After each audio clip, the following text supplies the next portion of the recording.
Welcome to another night of Championship Boxing here at the historic York Hall, brought to you by Lee Eaton and Let's Go Management in association with TM14 Promotions and Into Boxing.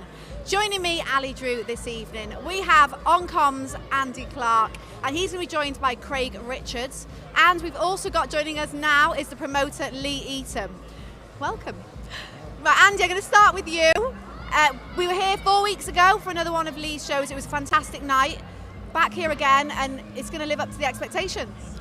Yeah, really looking forward to it. He's had a tough couple of weeks, our man here. We'll hear about that in just a second, because we were due to have an English title fight and the Southern Area title fight, but boxing can be a difficult mistress at times, so those two fights don't feature tonight. But despite that, we've still got a real interesting blend, because we've got three fighters making debuts. One of whom has got Bradley Skeet in his corner, Rob Vincent. Harley Whitwell was a real good amateur. Owen Gidman coming down from Northampton. I've heard plenty about him. Really interesting story behind Lynn Sandstrom, who boxes for the WBA Intercontinental Super Flyweight title against Sarah Mojanovic. Met her at the weigh-in yesterday, met both of them. And there's plenty of other fights going on, around them. So we've got 8 contests in total. Alfie Winter top of the bill, with Kevin Mitchell in his corner. It's not been the easiest one for you, this, has it? And these are the things that people don't understand or don't know, is that putting these shows together, the best laid plans and all that, you just have to play the cards you're dealt sometimes. Yeah, listen, it's been a stressful few weeks. Obviously, first Reece Bellotti got injured, so we lost our main fight with Amin Jahanzeb for the English title, which was going to be an absolute cracking fight. Would have brought about 300 fans between them, which obviously, it's always a great atmosphere at York Hall, but obviously we've missed that. And then Mace Ruig last week, on Thursday, he went down with COVID. Obviously, COVID's been a big thing over the last couple of years. It's been forgotten about a bit lately, but obviously Mace has got COVID, so Jeff's had to miss out on the fight. Hopefully we're going to reschedule that in a couple of weeks, but still got a great show.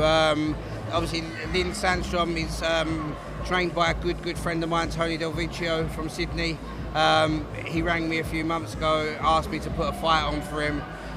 He said blowing smoke up Lynn's arse, so funny, sort of. And so I was like, yeah, let's get it on. It's a great fight. She looks very good fighter. And then there's a packed undercard as well, so I'm looking forward to Robert Vincent's debut. He sold a load of tickets, trained by a good friend of mine, Bradley Skeet. Obviously, Harley Whitwell is a great amateur. She's looking to make her debut as well. So yeah, it's a good strong card, and I'm looking forward to it being a good, exciting night. Yeah, and to have such a strong card, and they're going to be, exciting fights. They're exciting prospects. Some of them making their debuts, going into the pro ranks. The fact that you've had 2 fights sort of drop out, but you've still got, an exciting card. How good is it for you putting on shows like this? Yeah, listen, I pride myself on putting on 50-50 fights. I've done it over the years, obviously at York Hall, a lot of shows. So that's what I love doing. Obviously, small hall boxing is that's where they all grow on the small hall boxing before going on to the big stage. So to still have a good card when obviously this is obviously the luck we've had is blinding. Now, Andy, last time we were here 4 weeks ago, the atmosphere was unbelievable, as it normally is at York Hall, but it was great last time, and we had some absolutely fantastic fights. Just a sort of summary of the fact that type of show, a lot of people hadn't heard of the fighters that were on the card, but yet the performances and the show in general was fantastic.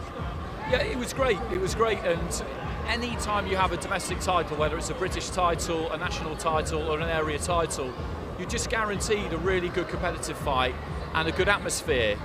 They are just the gifts that keep on giving, and we had 3 of them last time and they were all superb, and that's what we've got to look forward to as we head into next year, just having more of those types of contests. But one thing I like about the card tonight as well, Lee, is that I always look on the right hand side and see who you've managed to get, because I love lads like Lee Hallett, Harry Matthews, Justin Menzie. We saw Hallett and Menzie 4 weeks ago, and they gave really good accounts of themselves. And Harry Matthews is a proper operator. I was talking to Balraj Kara, who he's boxing, and I said, listen, you need to make sure you're right on it tonight. He knew that. And I said, but if you start slow and he fancies it, you're in trouble.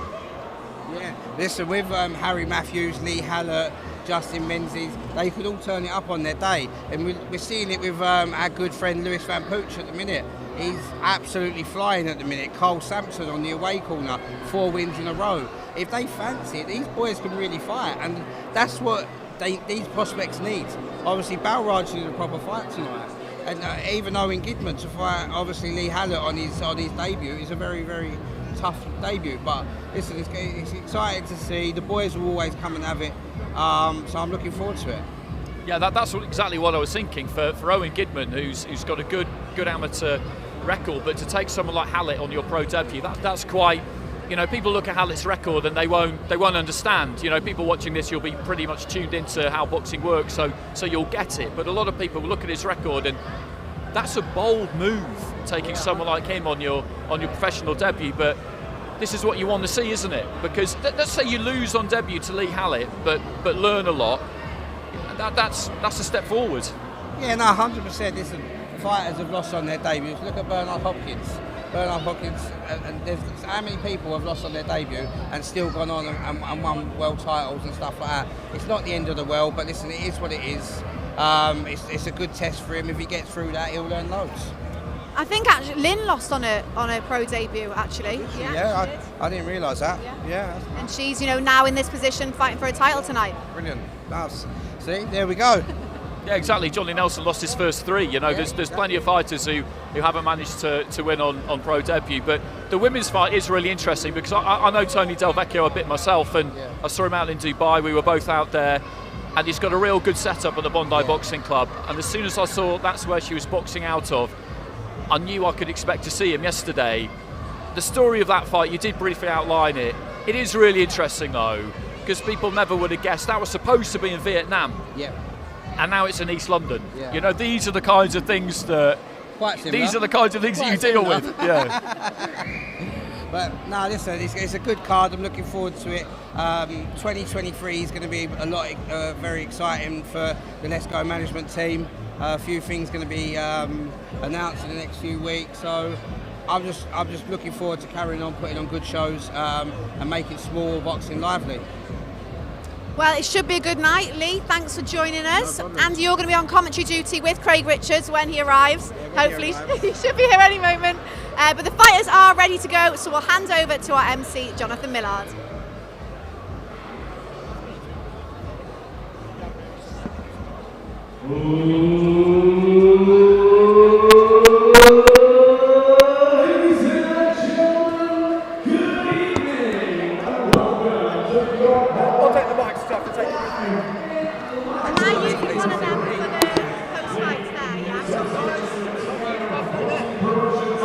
Straight through the middle.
Right, that's good stuff from Ferreira, really good stuff. Gardner trying to bull his way onto the inside. There's some blood coming from somewhere. I think it might be just up in the hairline there of Ferreira, through a clash of heads possibly. That's what you would imagine. Again, there's that left hand from Gardner. This is warming up into a really good fight because Gardner is bringing the heat here to Ferreira, who is responding. He crosses his feet every now and again, the Brazilian, kind of switches southpaw and ditches that left hand in off the back foot, and these two just going at it. Short right hand again there from Ferreira. He's landed on Gardner plenty in the second half of this round, particularly. High on energy, high on work rate here, Gardner. You don't really see him use that jab to set anything up. As I said there, he threw a jab. Turns southpaw here, Ferreira. That cut's maybe a bit of a problem because the blood's going right down the middle of his forehead and possibly into the eyes a bit. Ref just having a word with Gardner there about carrying that head in low. But this is, as I said, this is a good fight. That's an interesting first round. A nice double jab there from Ferreira. That's not the easiest round to score. The clean punching there, I would say, came from the away corner. Gardner applied the pressure and did get through with some shots, but for me, the more noticeably clean work came from this man, who, as I said at the beginning, will 100% have come here to win.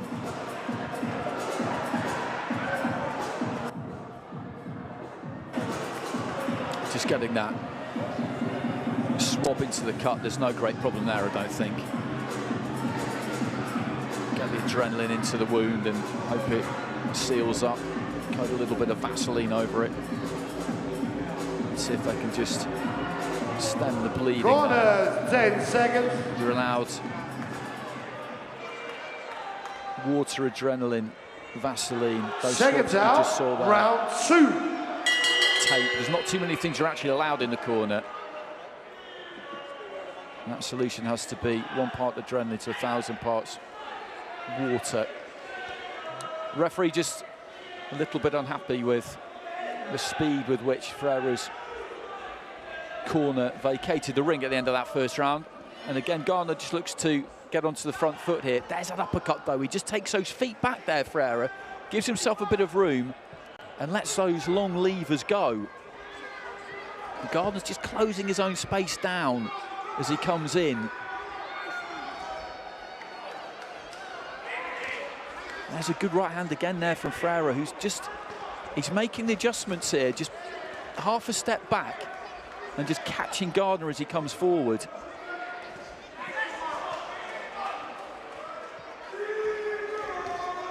Good left hand there from Gardner. That was a quality shot. He slipped a punch on the way in, but then again there gets pinned by a right hand. He followed that left hand up quite nicely, but Ferreira was able to answer back. This is a cracking fight to start the night. A minute into round 2. Gardner just getting tight there again, lands a left hand to the body. Doing a slightly better job in this round, Gardner, of punching off that head movement. He's got to keep slipping, bobbing and weaving on his way in, but he's just got close enough there to work to the body, and increasingly it's becoming difficult for Ferreira to keep him off. Good strong right hand there from Gardner, who leans onto the ropes. He's beginning to get to his man here.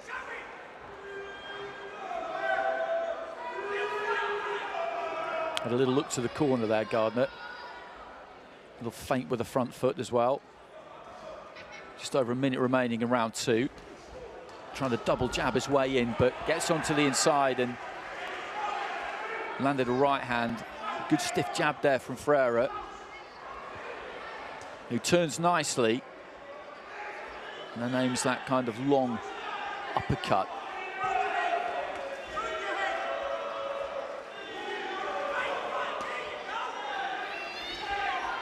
There's that lead left hand again there from Gardner. It's what he looks for every single time, but Ferreira can see that coming quite a long way out. Most fighters will be able to see that coming a long way out.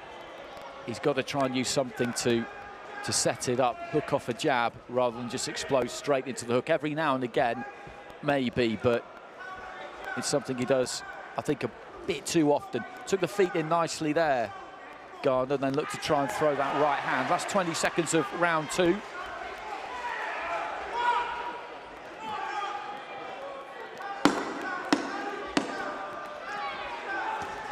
Again, there's the lead left, but he landed it that time, followed by right hand as well. And then throws another left on the inside. And punches coming back there from Freire. Ahmed Gardner having slightly the better of that second round.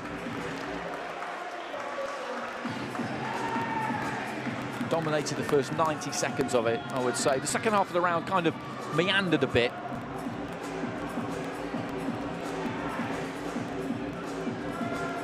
There's some good head movement. And there's that left hand. And that was a good spell for him, but then the right hand came back from Freire. And I can see why he's got some work in the away corner, Jean de Sousa Freire. And I think more will be coming his way. Maybe the slight problem he's got is that matchmakers know that he is definitely coming to win, and if they've got a fighter who they don't want to see lose, then seconds out, he might round not be 3. the man that you would choose. So into the third.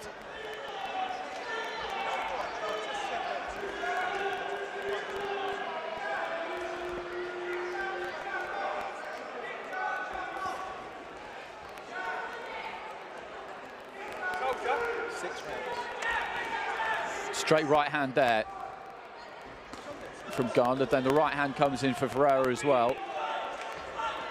And this is where Ferreira needs it. He needs this distance. He needs to look to try and catch Gardner as he comes forward again there. Just leaps into that lead left hand, which has actually landed a couple of times in the last round or so. Blood coming from the cut in the hairline there of Ferreira, but nothing too serious. That's good head movement there from Gardner, but the problem he's got is that he's not in range really to capitalise on it. He's making his opponent miss, but from that kind of distance it's difficult for him to make him pay.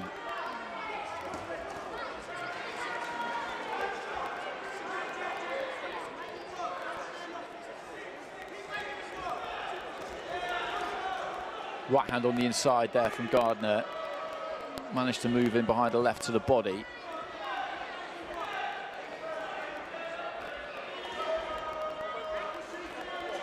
And there's a nice slip. He slipped that right hand really, really well and then just wasn't able to come back with anything. If you can punch off that head movement, if he can learn how to do that, it's not an easy thing to do. Then he'll be in business, because that upper body movement, that lateral movement, is pretty good.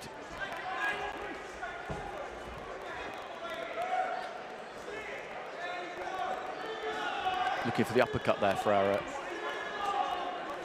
A decent stiff jab as we head into the final minute of round 3. This is scheduled for 6.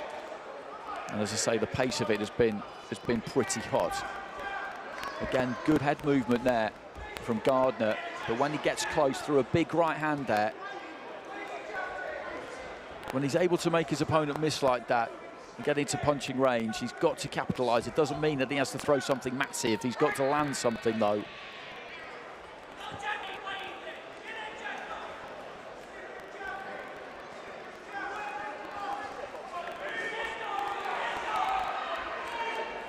The uppercut just slightly short there from Ferreira.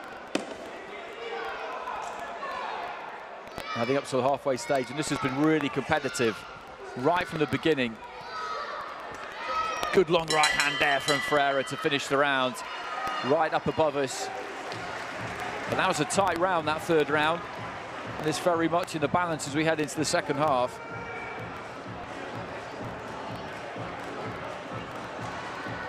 He's just had the one pro fight guard, and that was over 4 rounds. So this is a different proposition entirely. He won that one 4 rounds to 0. against a very seasoned away corner fighter in Jordan Granham. But in Ferreira, he's got somebody who is, right from the first bell, come here to do a job on him and get the victory. Corner there for 10 Dean seconds. Gardner. Alec used to run the Lansbury in Poplar, just moved up the road to Poplar Boys and Girls Club. Dale Granger was a good fighter back in the day himself. Seconds out, round Very experienced 4. corner. Had a long chat with Alec yesterday. Always good fun. So into the second half of this one, scheduled for 6. João de Sousa Ferreira from Brazil, now boxing out of Mallorca. He is in the blue. And boxing out of the home corner in the black is Dean Gardner.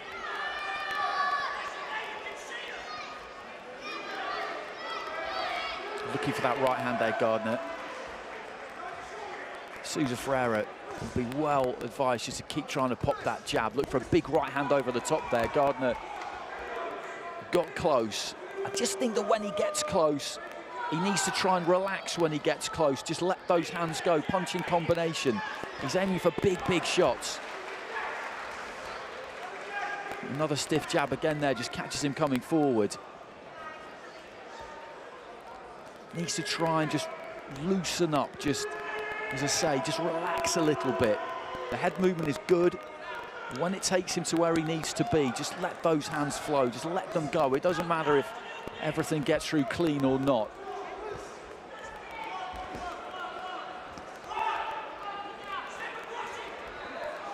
Again, there's that head movement, followed by the left hand.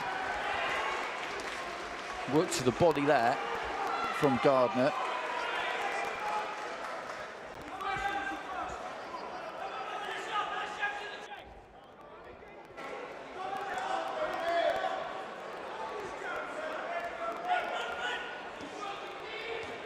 Good uppercut from Ferreira. Just tilted off to the right-hand side, found the angle for it, looking for it again there. He's done some good clean punching at times, the Brazilian. There's that left hand, which was half caught on the glove there by Ferreira.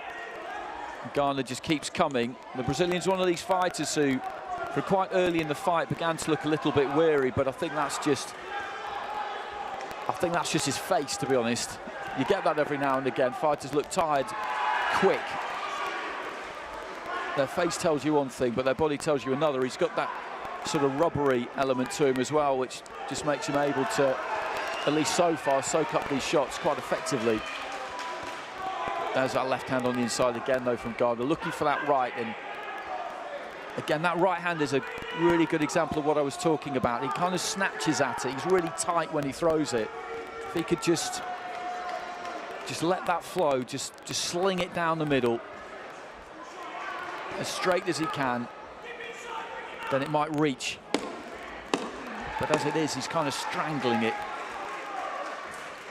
He's not been a pro very long, as I said. He went into pro boxing, has come into pro boxing from kickboxing. That's another interesting round, another decent round. Ferreira taking a seat away to my right-hand side. And these are tight rounds. These are tight rounds.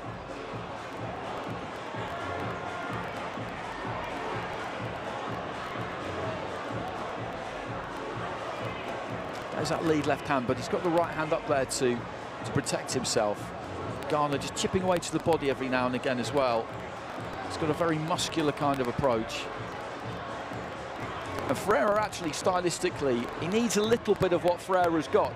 Gardner, they're physically different, so they're never going to be the same, but you look how loose he is there, Ferreira. There's no kind of wasted effort on him, really. If he throws and he misses, it doesn't really take that much out of him. Danny Connor, just down at the bottom there. Used to be trained by Alec Wilkie, former Southern Area champion. Part of that great kind of round robin we had with him, Ricky Boylan, Tommy Martin, John Wayne Hibbert, fighters like that. Almost 10 years ago now. I think it was Chris Evangelou that he won his area title against Danny Connor. I'm sure he'll correct me on that if I'm wrong. So into the fifth.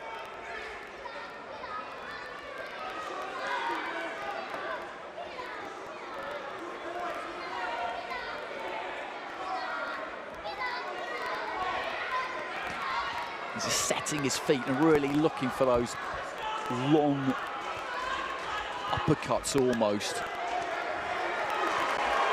From Ferreira, who backed up to the ropes there, lets that left hand go. That was good from Gardner. Just a little step off to the right-hand side and created a different angle for that left hand down the middle. He landed a couple into the body.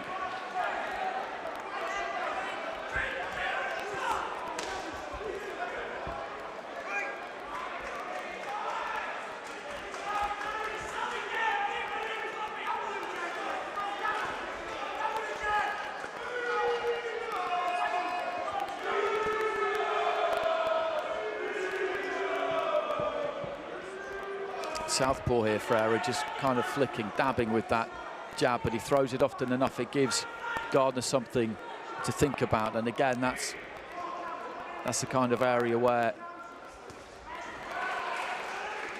Gardner could learn something from Ferreira. He's just using that lead hand, whichever way around he's got his stance. It's not really a weapon, but he just gives his opponent something to think about at times. He's gone to the ropes here, Gardner, quite willingly there, and then just comes off them and throws that left hand. He goes down to the body again there. A little bit of the snap has gone out of the punches of Ferreira here into the final minute. Gardner gets up close and looks to bang to the body.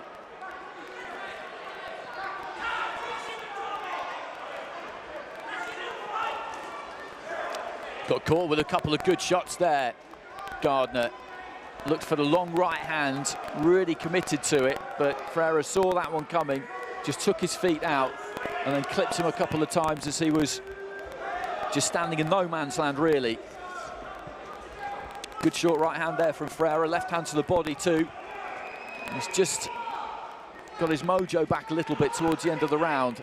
The work rate dipped a touch in the middle minute, final few seconds of round 5, and these are all tight rounds. Every single one that we've had so far, these are all tight rounds. What you've got is Gardner coming forward, and he is doing some effective work at times, doing some decent body work. Has landed that lead left hand, the half landed it a few times, the right hand every now and again too. Ferreira boxing mainly off the back foot, has given that ground well, given himself enough space just to let those hands go. And has done some good clean punching.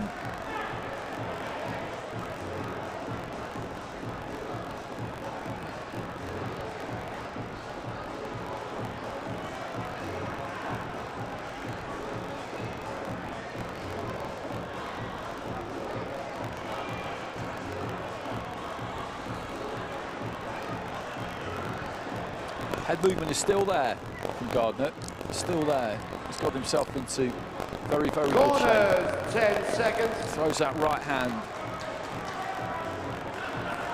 And feet just weren't Seconds out. wide. 6th and final Where round. he needed them to be. But this is a great fight for him. In his second pro fight, this is a fantastic fight for him because he's in with somebody in De Sousa Ferreira who can box. He knows exactly what he's doing. He's come to win.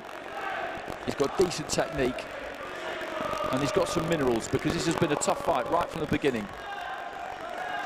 And he fancies it. Nice jab there from Ferreira.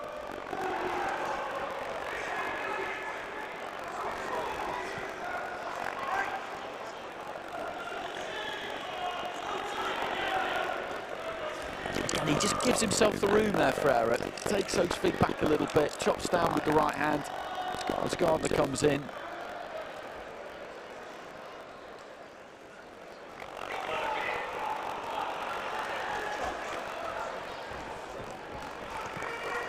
Good combination there from Ferreira. A couple of those got through, 3-4 shots were thrown. That was nifty stuff, classy stuff. Catches him with the uppercut as well there, Ferreira, as Gardner was coming forward. The Brazilian's having a good round here in the final round. Gardner again. Just has 2 or 3 bounce off his face there. Nice jab, uppercut, hook there from Ferreira, who's digging in here. Right hand there from Gardner.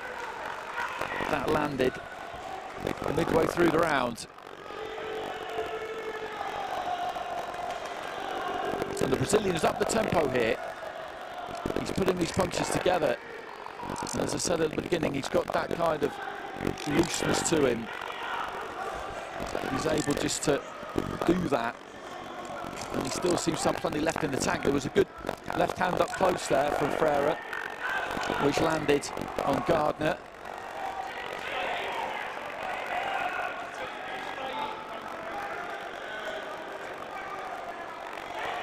The referee, of course, will be scoring this one, and he's got a fighter in Gardner who has come forward constantly throughout the 6 rounds. A fighter in Freire who's boxed mainly off the back foot, but has set his feet and punched hard when he's needed to. The more effective, the cleaner work for me has come from De Sousa Freire. Into the final 30 seconds. I wouldn't be amazed to see a draw here. Good uppercut there from De Sousa Freire.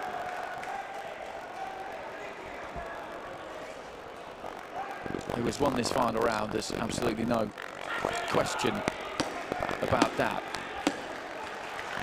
To wind up on that long uppercut again into the final 10 seconds. And this has been a great show opener. Gardner looking to try and throw that right. Both of these teams digging their toes in as we get to the final bell. An embrace between the two.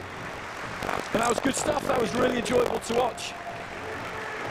As I said, I was kind of fascinated by De Sousa Freire when I saw his name appear. I've not seen him from ringside before, and you look through somebody's record, 3 wins, 3 defeats, 3 defeats in the UK, the wins in Brazil and Austria, a couple in the away corner, 1 in the home corner, but against a 13-1 opponent, and you know that he's going to come here and try and win.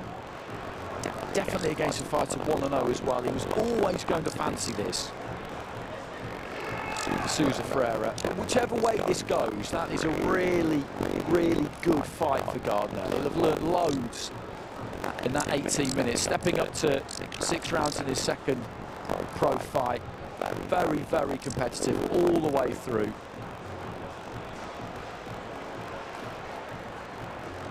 Okay, so the referee's drawn these two to the centre of the ring. Let's see which way it's gone. Ladies and gentlemen, distinguished guests, after 6 rounds of boxing, we go to our referee's scorecard. Referee Chaz Coakley scores the contest 58-57 for your winner from Sutton, London, Team Gardner. Team Gardner gets it 58-57, which translates into 3 rounds to him, 2 to De Sousa Freire, and 1 draw.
A little feint there with the front foot. Goodman shoots out the jab. Lands the left hand to the body. Hallett's got to close that space down. That's what he needs to do. He's the shorter of the two. And that's exactly what he looks to do there. But Goodman Nice and smoothly just takes those feet out, then lands a right hand into the body. Good composure from Gidman so far. And again there, just able to avoid that assault from Hallett relatively comfortably. Good little jab there from Gidman too. But a good opening round. Got a few pro debuts on the card tonight, so it's very interesting to see fighters for the first time. And he looks super relaxed here, focused Gidman. You wouldn't really know that this was a professional debut. Leads off the right hand there, Gidman. Again, that's a decent jab. Doesn't look much, but it gets through the guard. I think there's a bit more on it than first appears, which is southpaw here, Gidman.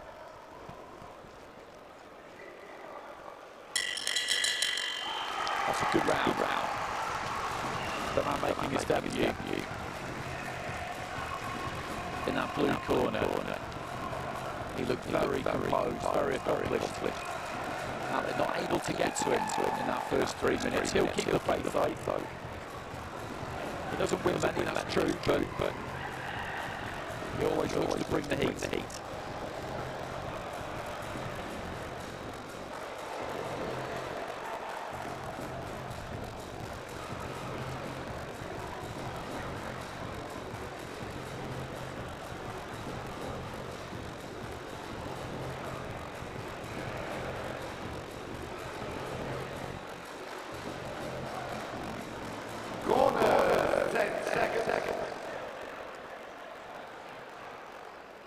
And no better person to have in your corner when you're on round 2. Johnny Green, wonderful.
Mean anything to an extent.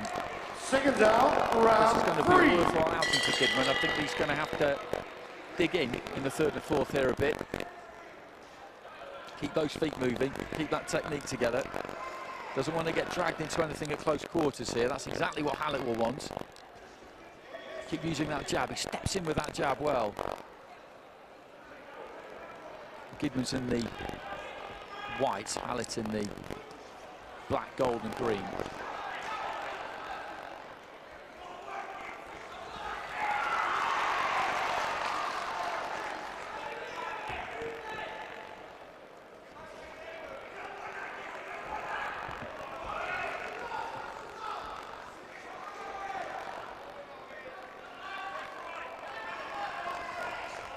Leads off the right hand there, Hallett. Gidman just allowing Hallett to lead off at times here. Needs to get busy with that jab. Looks for the 1-2, finishes with a left hook, which I think maybe half landed. Alec with just a little bit of showboating before that. You can tell that he's really fancying this now. Gets tight to Kidman on the ropes and looks to dig in that right hand into the body.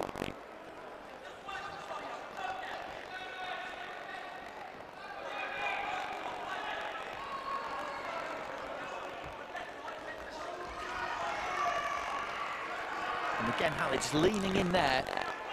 He dropped the forearms on the body shot Kidman that time. Finds a sneaky little uppercut through the middle.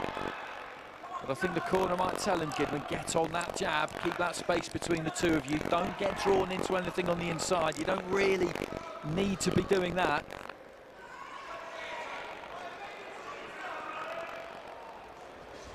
He takes his feet in nicely there, Hallett. The left hand to the body, though, didn't land. Kidman just managed to take those feet.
Well, you're up and running. Congratulations. Thank you, thank you. Thank you.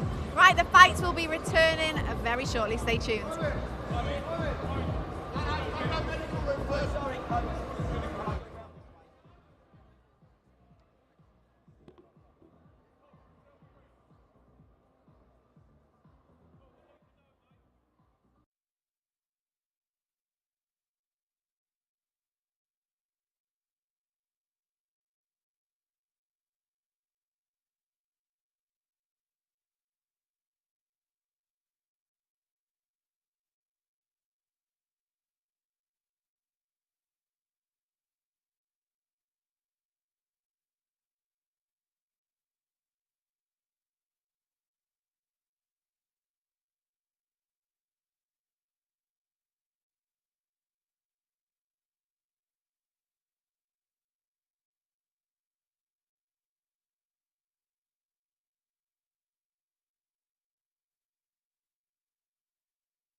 Try again, Andy.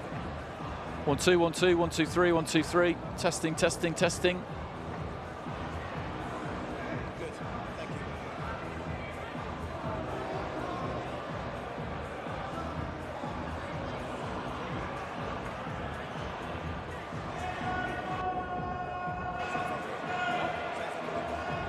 you. Okay, so welcome back everybody. Our next fight not too far away. We've been having a few little audio issues those first couple of fights, but I think we've got to the bottom of it. This next one scheduled for 4 between Tommy Murphy and Logan Paling. Fight number 3. Our MC Jonathan Millard is up in the ring, just gazing over my shoulder to see if the fighters have appeared in the doorway, and our away corner fighter looks like he has. And this is another interesting one. He's 0-1, Logan Paling, but he wasn't supposed to lose on his debut, and that was just last week. So he's come here to right a wrong tonight, no question about it. Ladies and gentlemen, distinguished guests, our next bout of the evening. Please welcome first into the arena to our red corner, Logan Paling.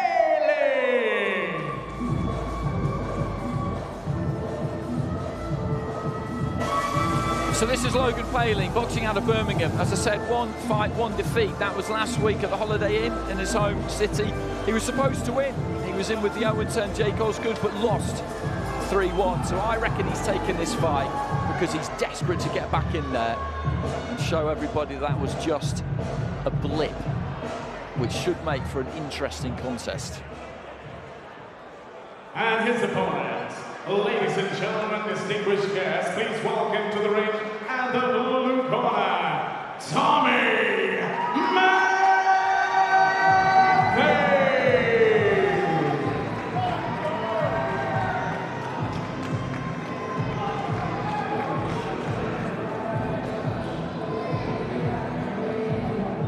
On his way in now, Tommy Murphy, trained by Alec Wilkie, 2-0. Had a chat with him at the weigh-in yesterday. He's gone the distance over 4 in his first couple of fights. I mentioned he boxed Lee Hallett 4 weeks ago here, winning 3 rounds to 1 in what was a good fight for him. And I think he's going to find himself in an interesting one here this evening as well.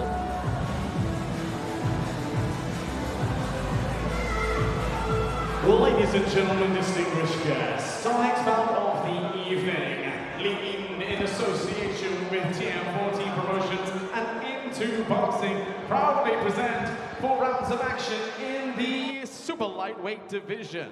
So introducing first, this bout is being sanctioned by the British Boxing Board of Control. Our supervisor here at ringside, Mr. Des Rees, our timekeeper at the bell, Mr. Ashley McKill, and our referee in charge of the action, Mr. Chaz Coakley.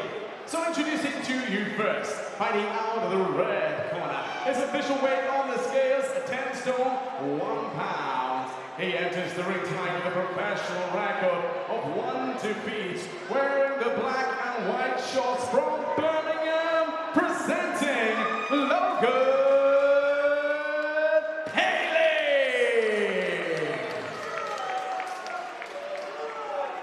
opponent tonight, standing across the ring, boxing out of the blue corner. His official weight on the scales, 10 stone, 1 pound. He enters tonight with a professional record, 8 perfect 1, 2 victories, no defeats. Wearing the red and white shorts from Ladbroke Grove, London, presenting Tommy Murphy.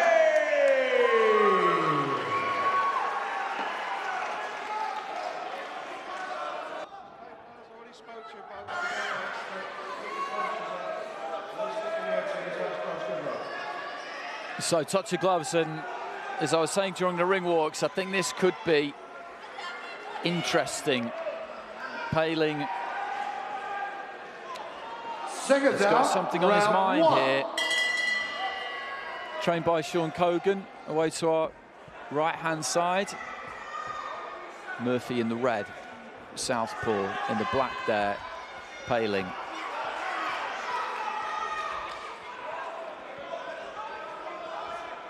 Just trying to pop that jab, Murphy. Boxed at Dale Youth as an amateur. Paling trying to find the right hand.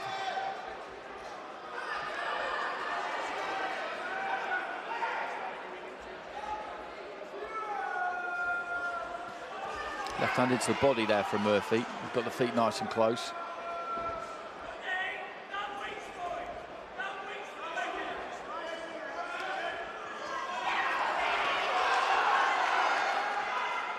Turning around that front foot well there, Murphy. Paling tries to keep that head on the move as he comes in. Let his hands go there. Maybe just didn't quite have room to do what he wanted to do.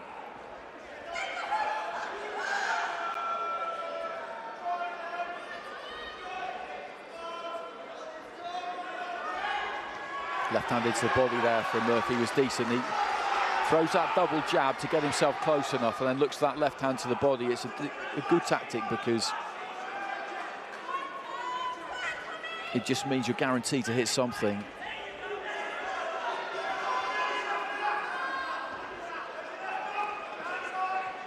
Jab again there from Murphy. Paling trying to move that head. At the minute, he's kind of moving his head when he's slightly out of range. He's got to try and slip that jab, leave himself in a position to throw something, which he did there, but most of what he throws are bent arm shots. He's looking for hooks most of the time, so he's got to be nice and tight for that. Decent jab there from him, from Paling. Kind of exploded up with it.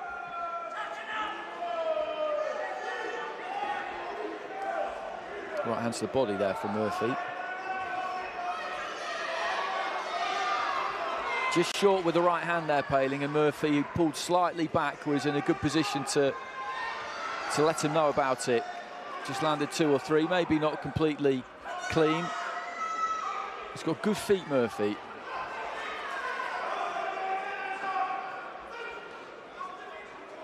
Just those little movements. Short with the left hand there, but then turned it into a right hook.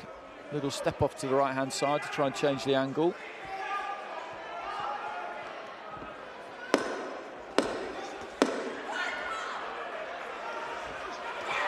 Murphy again with a 3-punch combination. He's not landed anything massive in this opening round, but he's controlled the fight. He's controlled the distance, and that was good work again from him. Just pulled back slightly, little adjustment of the feet, made his opponent fall short with 2 or 3, then got his own combination away. Sean Cogan, who runs Cogan's Corner in Small Heath in Birmingham. Some good gyms up in Birmingham.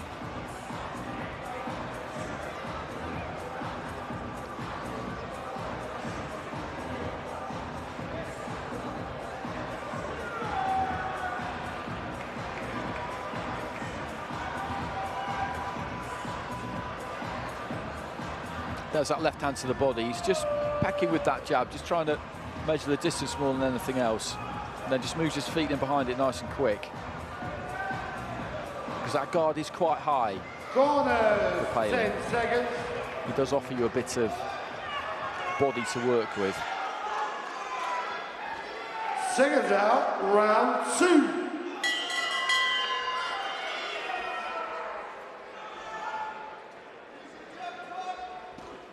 Right hand to the body there from Poehling.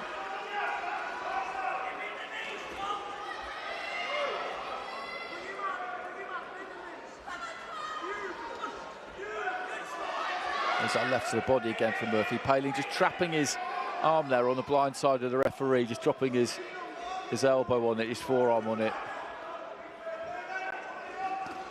Left hand to the body in there from Poehling, who so far in this round has just done a slightly better job of getting to the distance he needs to be at. The way he boxes, he's got to be close, but then Murphy again just takes the feet in, nice combination to the body, pulls back out.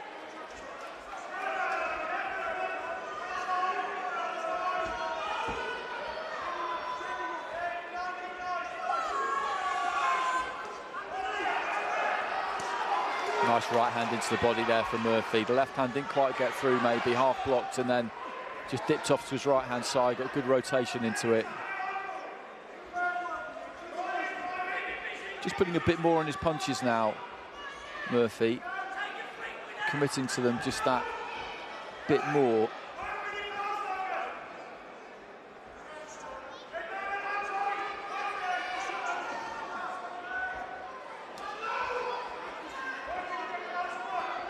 Again, good use of the lead hand there, Murphy. It's not landing huge, but it's landing. It causes his opponent to reset. Nice right hand into the body again there from Murphy. It's a good performance, this, heading into the final minute of the second round. He's got a fighter from Poehling who's coming to him. He wants to try and make things happen. Right hand there from Poehling. Looked like he got through. Referee just having a quick word about the heads.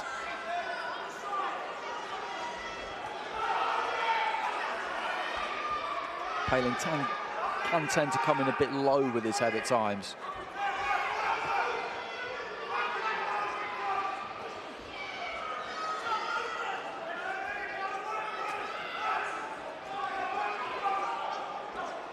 Good left hand there from Murphy. Just a little step off to the right hand side. Just changes the angle. It's amazing how often that southpaw left hand, their backhand, gets through.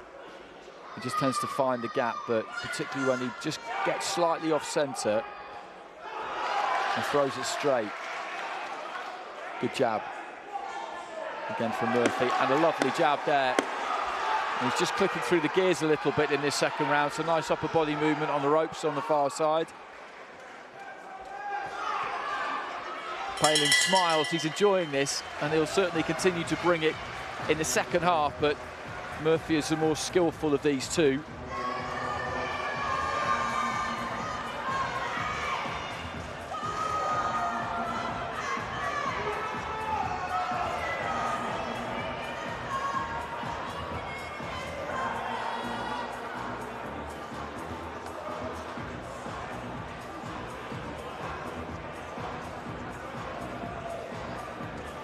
There's that left hand. A nice combination there. Shoveled the left hand up and then the right hand into the body.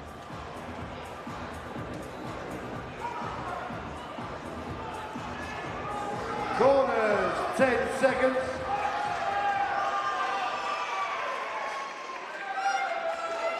Seconds out, round 3. So into the second half of this one, scheduled for 4 at super lightweight. Tommy Murphy in the red and white, Logan Poehling in the black. Poehling will continue to come forward, and Murphy so far has done an effective job of catching him on the way in. That's good body work again there as he just moves around that front foot, pivots around that front foot. And turns Poehling well there. What that means is that your opponent can't just come forward, walk in on you and keep walking in on you. If you pull back in straight lines all the time, then someone like Poehling will just keep coming and coming and coming and coming. If you step off the line, like he did there again, Murphy leads off with the right hook, and this is some good stuff from him. He's landing some really crisp shots here. Poehling is trying to walk through him, but it's not working because Murphy is accurate enough and skillful enough to land on him.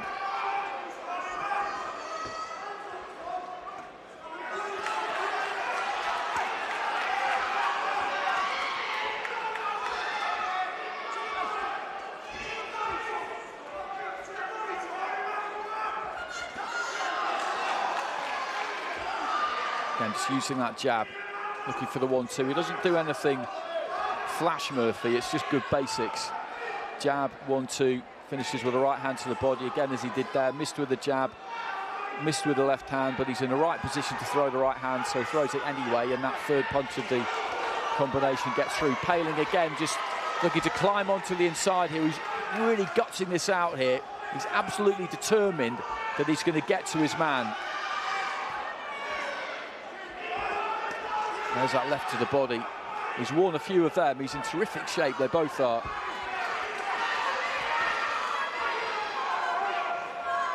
Bit of marking, bit of damage around the right eye there of Poehling. The referee, Chas Coakley, has to shove him off after he gives the call to break. But there's enough on these shots from Murphy. He's not winding up, loading up and looking to land something massive. He doesn't need to, because what he's landing is enough. Digs his own toes in there, Murphy, and looks to let those hands go. I like this from Poehling, though. This is all effort. This is all desire. Lead right hand there from Poehling was a decent shot. Murphy looking for the uppercut. And again, like the first two, this is a real competitive fight. Murphy's winning it, but it is competitive.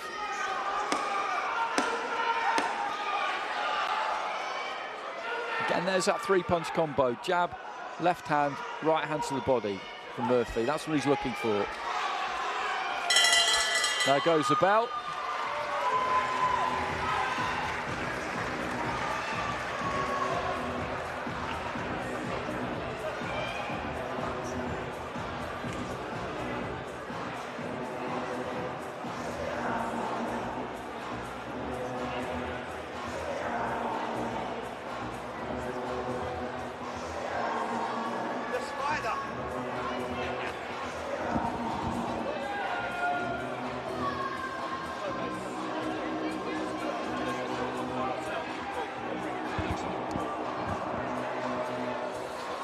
So one to go. They're scheduled for 4 at super lightweight. Tommy Murphy in the red and white, Logan Poehling in the black, and those highlights giving us a snapshot of what this has been like so far. You've had Poehling on the front foot, a lot of effort, a lot of muscle, looking to try and get close, get tight onto the inside, where he can do some damage.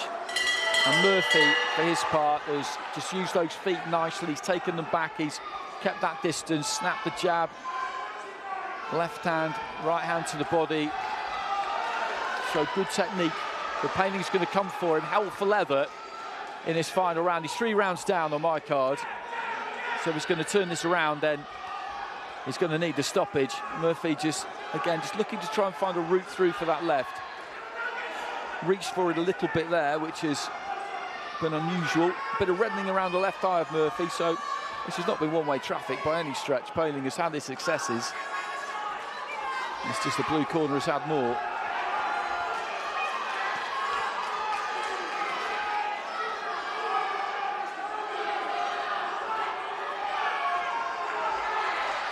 These two just standing square on the far side, and a left hand got through there from Murphy, but Poehling just setting his feet.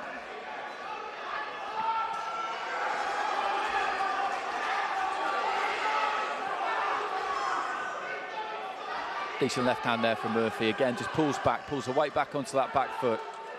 Poehling just leaning in, tucking up, getting his head on the shoulder, then looks to explode out and let his hands go.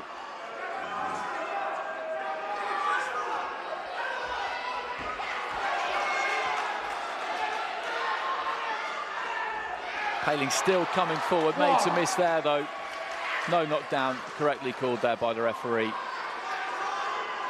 Murphy just vanished, got out of the way, a little bit like a toreador, and Poehling, who's very much been the bull, if you want to persist with that analogy, just launched himself into the ropes. And again, just looking for that jab, Murphy. Poehling has had most success in this final round, I would say. I'm not sure it's not necessarily enough for him to win it. But again, it's been a good fight, this. We've had 2 home corner wins so far. We're going to have another one here, but every single opponent has come here with ambition And Poehling is certainly in that category. Smile on his face as we head into the final 30 seconds. Murphy just, again, every time he misses with that left hand, he throws the right hand off the back of it anyway. It's not an exact science, this. You're not throwing heat-seeking missiles. Most of what you throw will miss. But he just lets those hands go. A little feint with the front foot there from Poehling. We haven't seen too much of that, and then just gets caught in middle distance. Final few seconds of what has been a very entertaining 4-rounder. I think Poehling would happy go a little bit longer, but that was a good watch. That was a good watch. I think both corners enjoyed that. I think they both appreciated the effort from the pair of them. I like the look of Murphy there, though. He's got a good technique.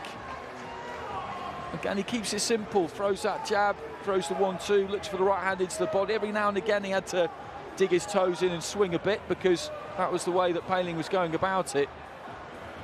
And he never gave up on it, Poehling. He was all energy, all industry, all effort. But Murphy never really allowed himself to get backed up to the point where he was in trouble, because he'd get off the punching line nice and quick.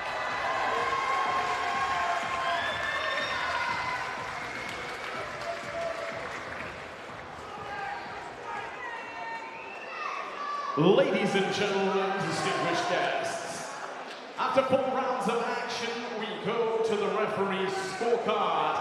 He scores the bout 40-36 for your winner from Ladbroke Grove, London, Tommy Murphy. So Murphy gets it 4-0, and when you see that in the record books, you won't think too much of it, but that was a good fight.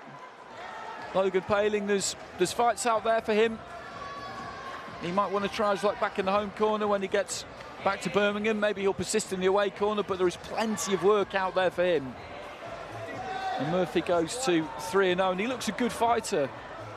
As I've been saying, nicely set up, sticks to the basics, does it pretty well. Had someone in front of him here who was absolutely determined to bring the heat, bring the pressure, and make him crack. But it never really looked like happening, because he's got that movement and that composure. And we're just watching these replays here as he heads down to ringside. Landed a nice left hand there, followed by a right. I think he'll enjoy watching this one back, actually. No doubt he'll be back in the gym in Poplar with Alec Wilkie before too long. The Poehling, as I was saying all the way through, front foot fighter, kept coming forward. But as you can see here, he was caught plenty as he was looking to try and walk his man down, and Murphy just never really gave him too much encouragement. Okay, here he is. Performance. I just want to give a credit to Logan, who come in last minute. He weren't no journeyman. He was a come-to-go fighter. He lost his debut last week or 2 weeks ago, and he got this fight. Obviously, he thought he was going to come down and beat a kid who's 2-0, get his career back on track. He's a good fighter, and I hope he does come again. The harder the fights are, the easier I make them look, because someone coming to go brings the best out of me. And he brought the best out of me. I showed my class, and I showed that I belong here. People was telling me to pull out of this fight when he changed opponent, but it's me versus me. If I can beat me, I'll beat anyone, and that's a fact. Yeah, you got to showcase your skills in there tonight. He was a very game opponent. What is the game plan against an opponent like that? My coach Al and Derek, they just told me to show classy. I'm a classy fighter. I can fight, but why get all these bruises if I can box? You know what I mean? I probably got a couple of bruises, I don't know, I can't see. But it's part of the sport anyway. You can't have a shower without getting wet, as my dad says. I said it once, I'll say it again, and I'll say it every time I get the chance to. My dad is my best friend. Without him, I will not box. I was so close. I've had such a hard week since I last interview with you. I had such a hard 4 weeks. My dad kept me mentally strong through it. I think there was a part of me that weren't going to fight this week just due to personal issues, but obviously I'm not going to go into detail, but I just want to wish my brother, Big Connor, the best of luck. He's got something coming up. I want to wish him the luck and everyone to wish him luck and pray for him, please. Yeah, because you were in action 4 weeks ago here. What is the sort of plan going forward now? You've had a busy few months, you're on a roll, what are you looking for next? I'm going to have a break. My birthday's in 15 days. I'm going to enjoy my 22nd. I'm going to come back March next year, hopefully in a 6th rounder if my coach thinks it's good. And yeah, I just want to call my coach in quickly, please. Coach, come in. I come to Alex, nothing but a rat from Ladbroke Grove, and he's turned me into a half-decent fighter, so without Alex... Boy, that's what I'm saying, a rat from Ladbroke Grove. Without Alex, I wouldn't be anywhere, but she wants to know what's the plans next. Alex, my manager. We'll get him out, we'll try, it'll be after the new year now, probably in the new year. Let him rest up, he's had 2 fights back-to-back in the last month, so yeah, we're not rushing him, he's only young. Without Alex and my dad, I wouldn't have boxed this week. Like Alex says, it's about being mentally strong, and with him and my dad in my corner, I was that tonight. How pleased are you with his performance tonight? Over the moon. Listen, when he came, he was all over the place, only a young kid, and he is only young, but he's improving all the time. I just said to him in there, that 3rd round was the best round I've seen since he's been with me, and he's coming on well. He's listening and he's learning. That's all we can do with him. Yeah. Well done, 3-0 now. Congratulations. Just a bit of a funny one. My mate Logan, my new mate, he says he was from Birmingham, and QPR lost to Birmingham last night, so I did this for QPR. Yes! Well done, Tommy. Well done. See you. Right, it is our title fight next. The fighters are ready to go, so we'll hand over to our MC. Ladies and gentlemen, distinguished guests, we now come to our main event of the evening. For the vacant WBA Intercontinental Super Flyweight Championship. So please welcome our first challenger into the ring to the red corner, Sarah Mata.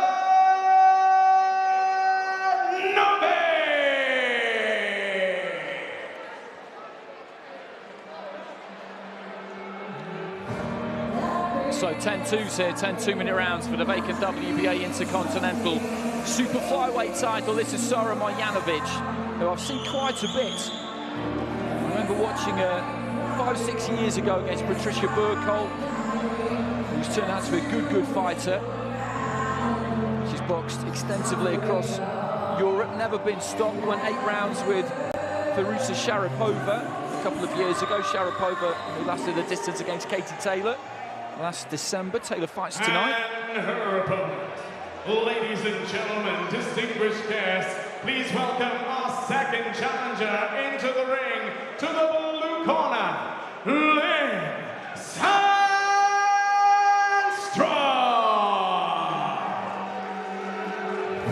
Sandstrom's a really interesting story. Boxing out of Sydney these days, the Bondi Boxing Club, trained by Tony Del Vecchio. That's Tony there. Born in Brazil, she was adopted by her Swedish parents, who are here actually, at just 7 weeks old. Was an international table tennis player in Sweden. Moved to Australia, took up boxing, lost 2 of her first 4, and has boxed in the Philippines, in Costa Rica. She will go wherever it takes to get a fight. So based out of Sydney now, as I say, but very much thinks of herself as being Swedish. Marjanovic from Serbia, very experienced campaigner. Pretty much made flyweight yesterday actually. Sandstrom dipping in just under the super flyweight limit of 8 stone 3.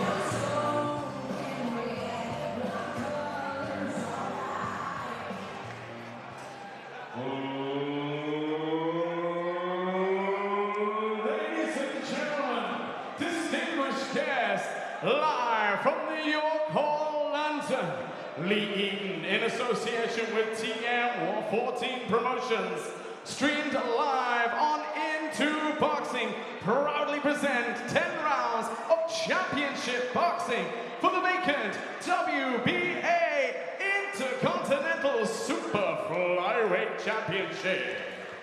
Authorized by the World Boxing Association, President Gilberto Mendoza. Their representative here tonight at ringside, Mr. Des Rees.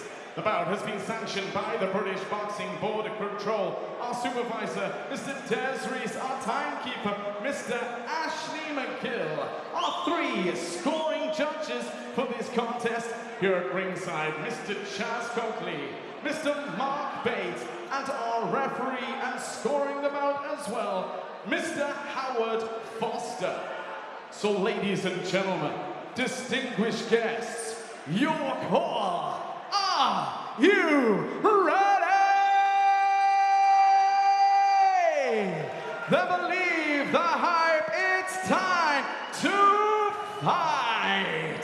Introducing first, fighting out of the red corner. Her official weight on the scales, 8 stone, 3 ounces.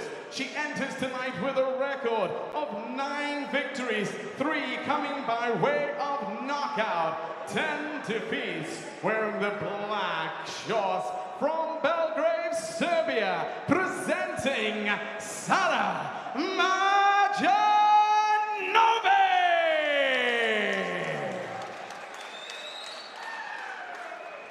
Her opponent tonight, standing across the ring, fighting out of the blue corner. Her official weight on the scales, 8 stone, 2 pounds. She enters the ring tonight with a professional record, 6 victories, 2 coming by way of knockout, 2 defeats, 1 draw. Wearing the blue shorts from Waterloo, Sydney, Australia, presenting Lynn Sandstrom.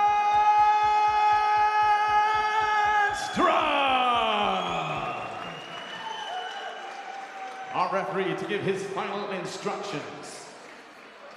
So Howard Foster, our referee for this one. Both I expect, keep it clean, break straight away when told. Both watch your heads in close, good luck to you both, just looks. Joining me on commentary for the rest of the evening, the lean, angular figure of former British champion, former world title challenger, light heavyweight contender, Craig Richards. Yes. How are you, sir? I'm good, thank you. Happy Second to be here. round 1. So into the first round, they're scheduled for 10 2-minute rounds. Sandstrom in the white and turquoise, Marjanovic in the black.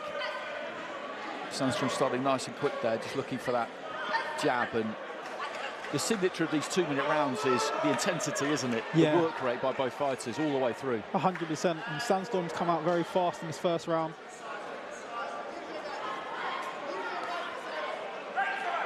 Looking to try and bang to the body there, Marjanovic. Got to capitalise on all these rounds, though, with the 2 minutes, as you said. Well, that's what makes it, for me, a really good spectacle. It's something a bit different. Nice right hand over the top there from Sandstrom, who actually lost on her pro debut. As I said, she lost a couple in her first 4, but has rebounded well since then and has been very, very happy to travel, go wherever she needs to go. That's the thing with fighters, it depends on how they take the losses, if they go to the gym and work hard and learn from them, or get complacent or not. So it's good to see that she's progressing and learning and building her career from her losses from her start. She could have quit, really. Just short with the jab there, Sandstrom. I think she did get quite a lot of criticism, actually, in the early stages. People wondered, really, whether she was cut out for it. People like to do that because there was a good story around her. People wonder whether that's it, whether you are just a story or whether you can actually back it up. Yeah. Boxing's one of them sports, a very opinionated sport, isn't it? It definitely is.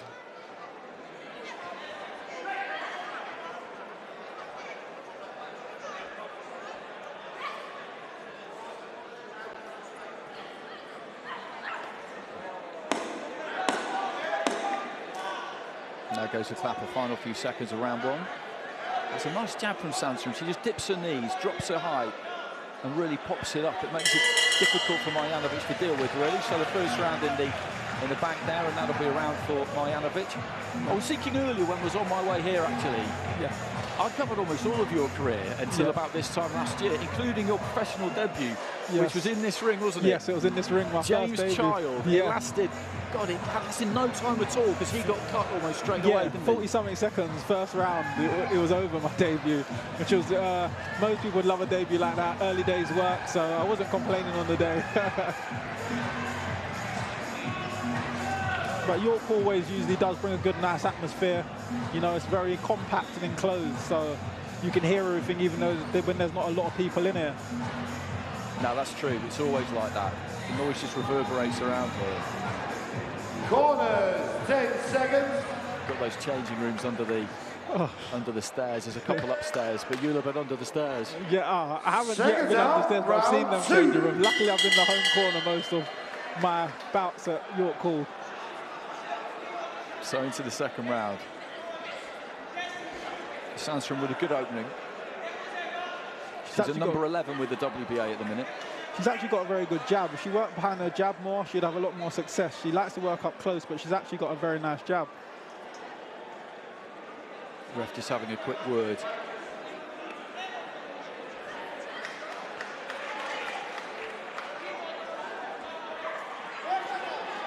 Very good body shots. Working nicely downstairs there, Sandstrom. Got close. Just planted those feet.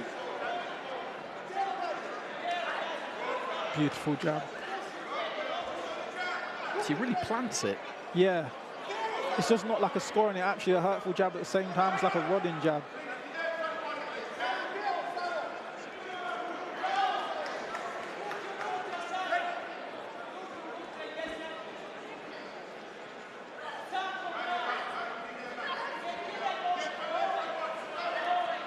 Well, Janovic just holding and hitting a little bit there, trying to find room for that right hand. That's really what she's struggling with at the minute. Sandstrom's the busier of the two and is managing to get the fight really where she needs it. The Serbian corner going absolutely nuts away to my right-hand side, and Howard Foster speaking to Marjanovic about exactly that, just kind of trying to drag Sandstrom down onto her right hand. Yeah, she's doing a lot of holding. She's doing a lot of holding. Sandstrom doing well to work through it.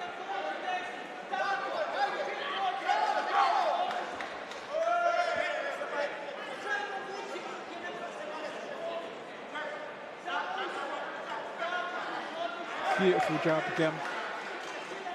You can see the reaction that got. Marjanovic just rocked back onto her heels as it thudded home, right hand into the body.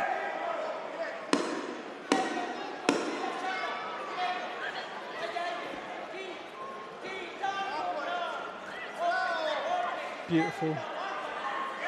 She's working well in with her jab and then going into the body very well. Closing the distance and working the body very well. She's got a good game plan and her tactics, she has, Sandstrom.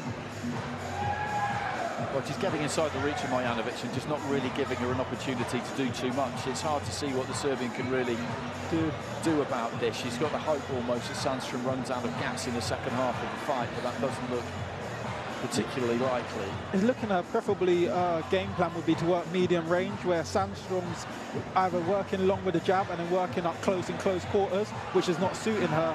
So it's like she's waiting for medium range, but she's not giving her a chance to work at the distance she wants to work at, which is a very good game plan.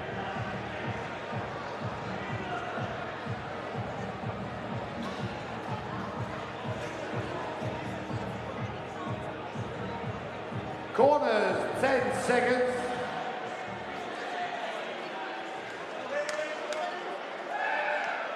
Seconds out, round 3. Let's see if the corners change any of their game plans going into the third round. Sandstrom again just looking to get busy with that jab. Good head movement to get onto the inside there from Sandstrom and just rattling the rib cage there of Marjanovic. She's got beautiful body work, she has. She really lets her hands go when she gets in close quarters. Sandstrom.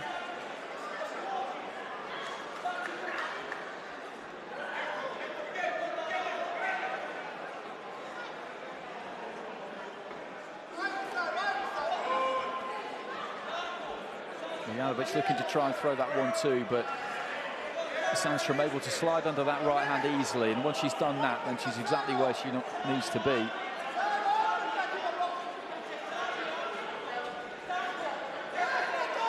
Heads almost coming together on the inside there as she just weaved off to her left, Sandstrom. Sara's been very happy to hold throughout this contest, and she's not very busy. She's giving away rounds here, and these quick 3 2-minute rounds, you ain't really got these the options. I mean, the 2-minute rounds, you haven't got the option to not be working. She needs to start letting her hands go if she wants a chance to win this contest. Heading into the final 30 seconds of round 3, that's absolutely right. The thing about these 2-minute rounds is that work rate wise, you've got to go with your opponent, even if you don't really want to, because you get outworked and out-hustled. You can find yourself at the halfway point, as you said, just staring down the barrel, basically. Yeah. You let too many of these go, before you know it, it's round 6, you've got 4 rounds to go, and you're trying to force a stoppage. It's too late. These rounds go very quick. Look, last 10 seconds already of the round. She's letting rounds slip by now. She's lost every round so far, in my opinion. Nice jab again there from Sandstrom. There was a big clash of heads towards the end of that round there, about 10-15 seconds to go, and amazingly, there was no cut from it, but you could see the head of Sandstrom in particular just rocked back. Well, there's a bit of swelling over the right eye actually there on the inside towards the bridge of the nose. They've got the end swell out there, Tony Del Vecchio in the corner, and we'll need to keep an eye on that, because if that comes up too much more and starts to slip down during the course of the fight, then that could be a problem. But the head's just really cracked together hard, and the fact that the skin wasn't broken is pretty amazing. Yeah, because that could be a problem now. 100%. Head clashes can always ruin a fight, especially earlier on. You know, your head's like the hardest part of your body, and when it clashes, usually the skin does split. So, fortunately, she's come out the right end of it, and she's okay to continue the contest. Corners, 10 seconds. Tony Del Vecchio, he's got a busy gym in Bondi. I saw him in Dubai in March. He was there with TJ Dehania. They're hoping to get him a world title fight before he round 4. excels off into the sunset. He's had a real good career. So fighters coming through from Australia. Tim Tszyu is the kind of leading light, but we had Dennis Hogan a couple of weeks ago against Sam Eggington. Hogan was pretty unlucky against Jaime Munguia a few years back now in a world title fight, as we head into the start of the 4th round here. I'm glad that Howard Foster there pulled the girls on about the head clash at the end of the round to give them a warning to prevent this happening further. Nice right hand on the inside there, and that swelling will give Marjanovic some encouragement, because although it wasn't any work of hers that caused it, it just gives you that target to aim for.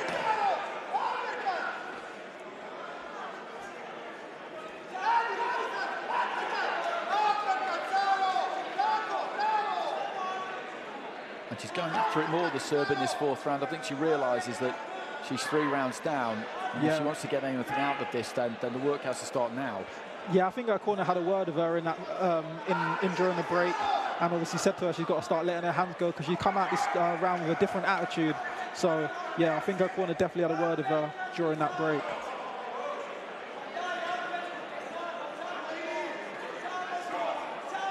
There's that jab again, just steps in, dips to her right hand side almost, and plants it up.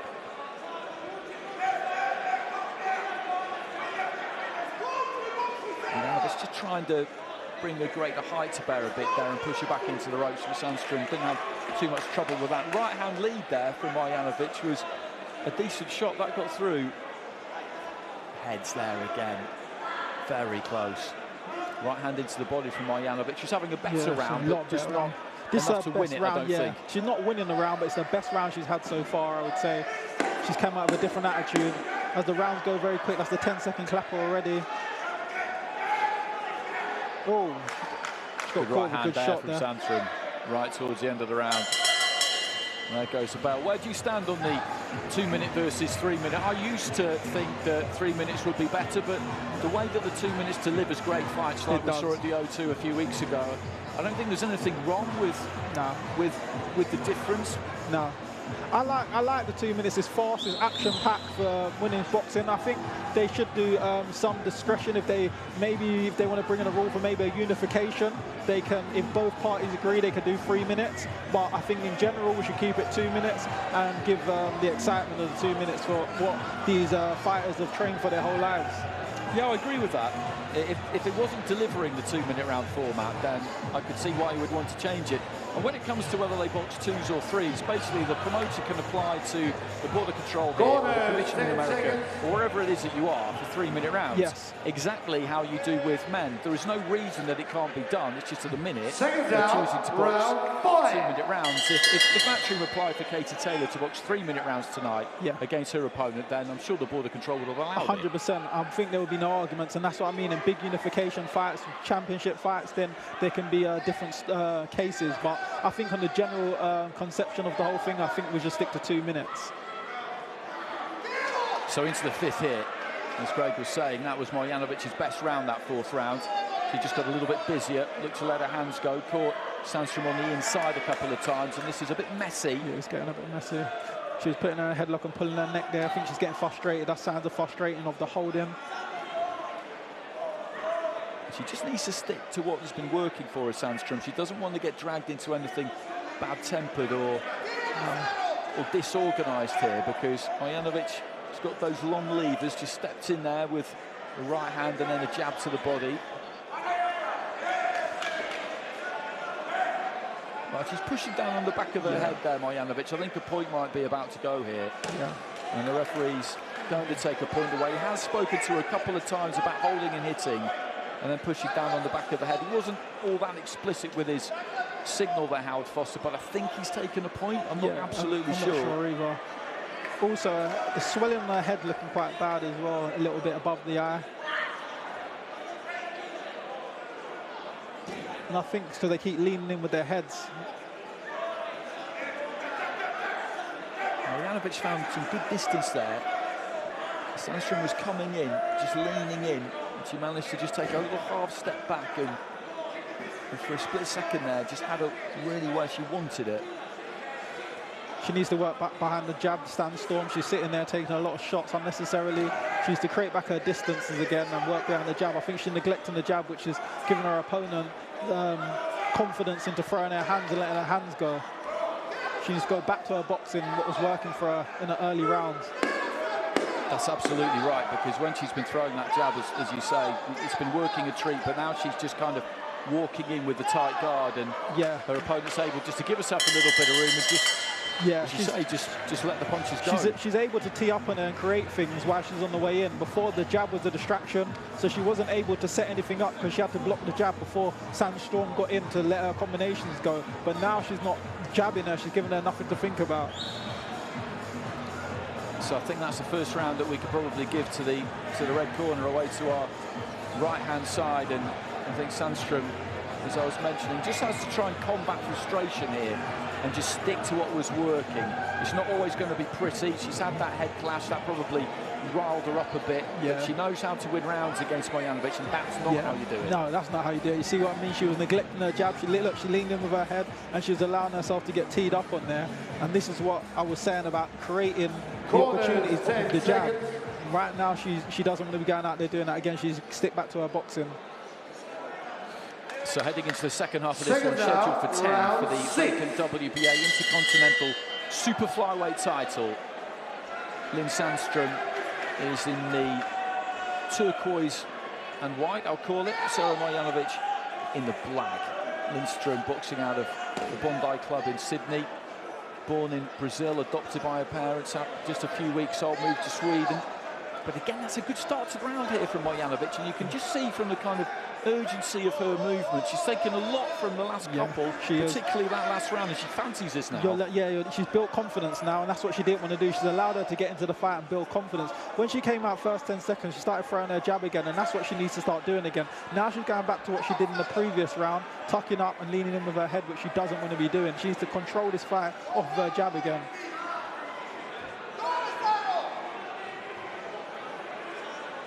It's always interesting watching a fight when a fighter has been doing something so effectively, been doing something that has been working so well, and then all of a sudden they just seem to stop doing it. I'm sure I probably said it about you in some of your fights, but what happens there?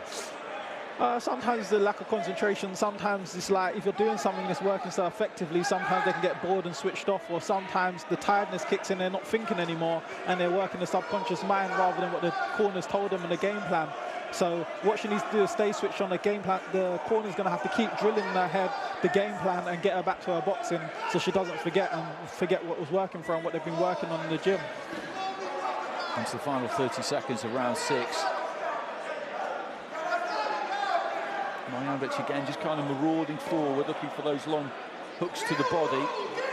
I think at this point, Sandstorm's also got to bring the right hand behind the jab as well to give her something to respect, because now she's starting to just walk through certain shots. She's either got to start doubling it up or 1-2s to give her something to respect so she don't just keep walking forward and thinking that she can just come forward and let her hands go and throw combinations. And you look at the swelling on the right-hand side of the forehead there, and you've got to wonder what kind of effect that has, because that's good. Really, really ugly. That's going to slip down. She's going to have a closed eye tomorrow, no question about that. 100%. But just how they control this for the next few rounds. 7, 8, 9 and 10 she's got still left. They've got to control that in the corner very well. They can ice it down the best and treat it the best they can between the rounds for her to go out so it doesn't affect or swell any further to cause any vision blurs or any disorientation to the eye. Well, you can get a good look at it there. They're just smoothing a bit of Vaseline over it, and bit by bit, just every millimetre or so per round, it is slipping. I don't think it's going to close the eye before the end of this fight, because we've got 4 2-minute rounds to go remaining, but that will be a state tomorrow. Yeah, so you just got to look out, make sure there's no more head catches on that side. 7. So into the 7th, Marjanovic kicks things off with a nice stiff-looking jab there. That's it, she's got better head movement now. She's working her head movement a bit better on the inside, and that's what she's got to do.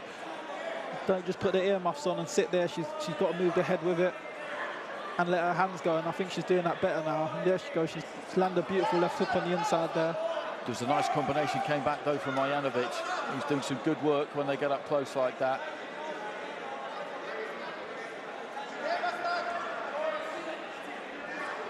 And again there, as soon as the referee ordered them to box on, she just got the gloves up Marjanovic and almost ran into Sandstrom. Yeah, she's built up loads of confidence. She's feeling strong now. She's came on strong in the later rounds and looking full of energy. I'm just hoping that Sandstorm hasn't shot most of her load early in the fight.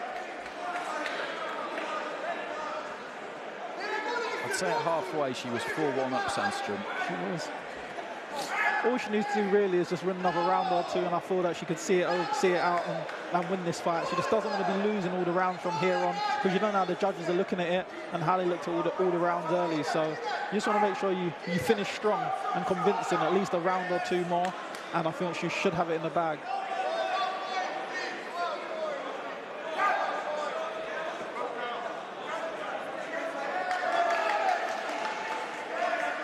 Heads cracking together on the inside again there, as they both just plant their feet pretty wide and look to swing. There's that jab from Sandstrom. Throwing it as she's backing up, it's not as effective, and just got caught by a couple there from Marjanovic. Again, as she's got that guard up, but just leaning in. Beautiful. That's what I mean about bringing her backhand in. Now she gave her something to respect, and that's what she's got to do. She's got to move her head and start throwing in some of the bigger shots off the back of the jab now. With a beautiful right hand near the end of that 7th round just then. Well, that's the scene at York Hall. An unseasonably hot October the 29th. It was about 20 degrees in London today. I couldn't believe it when I left the house. Very hot. It was very hot. I went training earlier. I came out the gym. I was like, it's actually hot today. Sandstrom's looking a little bit tired in the corner there. I just hope she gets her second win to pull through for the remainder of the last couple rounds.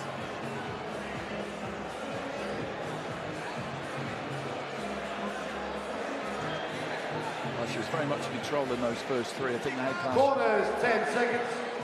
occurred in the 4th, and since then it's been a more even kind of a contest, and encouragement there for Marjanovic as she gets up her first fall. She's got a half-and-half record. She boxes a lot on the road. She's been in with some really good fighters, but she'll know that there's an opportunity here if she could just keep grinding, keep letting those hands go, take at least a couple of these final 3 rounds, all 3 of them, and she could be in business. Nice left hand on the inside there from Sandstrom. Sandstrom's come out a lot better. She's sticking to her boxing now. She's jabbing, she's changing her angles, she's letting her hands go, and this is a lot better from her. She's not getting involved in sitting there as a sitting target now. See, she's popping the jab off beautiful. There's the 1-2s I was talking about for her to respect, and she moves off.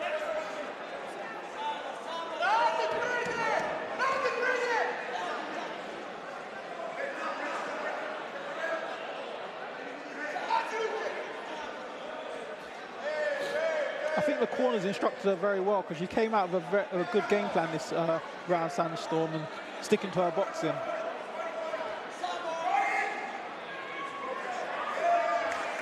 Just dipped underneath the left hand well there and then looked for the right to the body, Sandstrom. And that's the head movement I was talking about. It's good to have the head movement as well between it, not just being a sitting target. She's boxed very well. This is her best round in a few rounds I've seen from her. Yeah, she's nullified Marjanovic, hasn't she, who's struggled really to get too much off. Right hand into the body there from Sandstrom.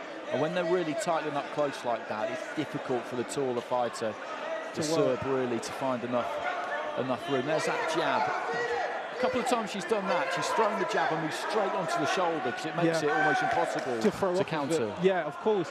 And it's funny because she's the shorter fighter, but she's got the better jab and the better long shot. She's actually better at working at range.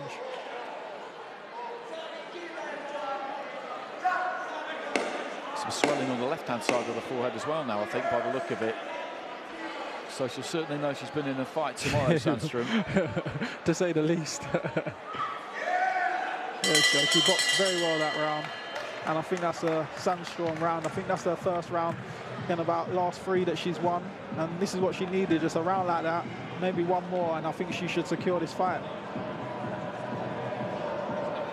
Just getting the rest in the corner there. The end swell comes out. That's been doing some work for the last few rounds. I'm always interested about what it's like in the corner between rounds because we're deep into what is a pretty physically demanding fight here. By the time you sat down, the trainer's probably got about 40 seconds to work with you. I mean, how easy is it to take anything in?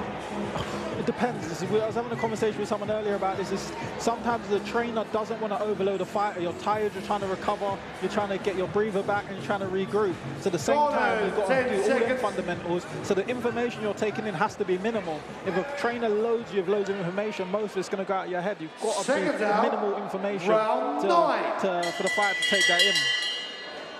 That's what I've always thought. You've got to keep it simple. Some fighters, some trainers will use kind of buzzwords, almost a sort of slang that you learn from each other in the gym, which might not mean much to other people, but a couple of words can mean a lot to the fighter. Marjanovic is looking to throw that right hand off the back foot, and maybe the last thing that they tell you is the one that'll stay with you. Yeah, exactly that.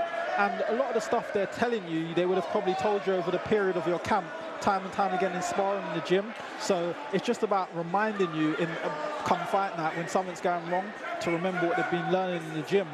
Right now is not the time to learn. It's just the reminders and getting back to what you've been practicing the whole time in your training camps. Bit of swelling over the left eye, on the corner of the left eye there of Marjanovic. That's been there for 2 or 3 rounds, but in these head clashes somehow she has come off much better than Sandstrom. It's inexplicable really how sometimes that happens. And very animated corner, the Marjanovic corner. The fighter there just beautiful reacting short right to it. hand there on Sandstorm. She came in and she chopped the right hand down and landed it perfectly.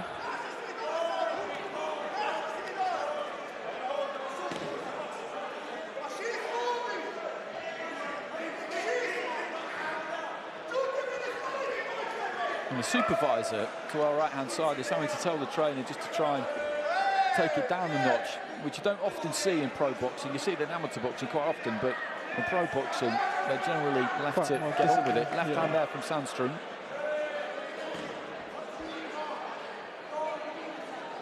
I don't really know what his problem is, to be honest, because I think his fight is giving pretty much everything she can in there. I think what he kept complaining about is he's complaining that Sandstorm's holding and she's getting the blame for it.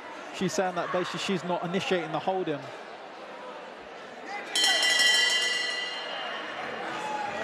He's absolutely screaming at the referee there as he comes through the ropes. He's not a happy man right now. He's really not. In terms of the head clashes and some of the semi-rough stuff on the inside. I mean, I think they've been kind of, if anything, Marjanovic has been slightly more to blame on that front, I think, than Sandstrom. With the head clashes, Sandstrom is shorter. She drops her knees. Yeah. She does come in with that head quite low. Yeah, she does. Yeah, she drops her head quite low. And then Sandstorm, sometimes she's getting her work smothered a little bit, but sometimes to catch her little breather, she's tying her up on the other side, which is quite smart tactically. And I think the other corner's getting frustrated that she's getting blamed for all the holding. But earlier on in the contest, as they say, like mud stick, she was holding excessively. And now the referee has seen that, and now every time they're holding, she will get the blame for it moving forward. Seconds up, 10th and final round. So 10th and final round between these two. Touch of gloves, somewhat reluctantly there. Maybe Sandstrom in the white and turquoise, Marjanovic in the black. Good left hand there from Sandstrom on the inside. This has been a physical, grueling kind of a fight. That head clash in the first half of the fight, not to be underestimated, that the kind of effect that can have. It hasn't seemed to take anything out of her sails, Sandstrom, but until something like that happens to you, and I don't think it has in her career up until this point, you never really know how you're going to react.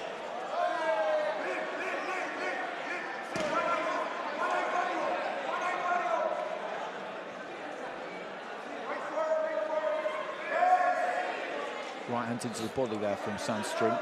The WBA super flyweight champion, by the way, is Clara Lescarat, 7-0 Argentinian, who won the title back in June. Sandstrom's at number 11 at the minute, and this will take that ranking up, I'm sure. Marjanovic looking to try and finish strongly here. Both put everything on the line, both exhausted. They're both going to feel this tomorrow. They're going to be exhausted. It shows they both want it as bad as each other. They're leaving it all in there.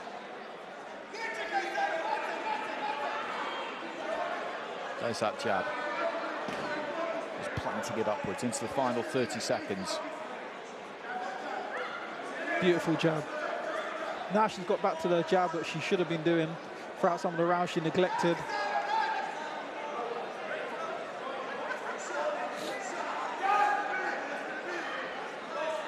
And there's that jab, and again just moves straight in off the back of it and looks to tie Marjanovic up.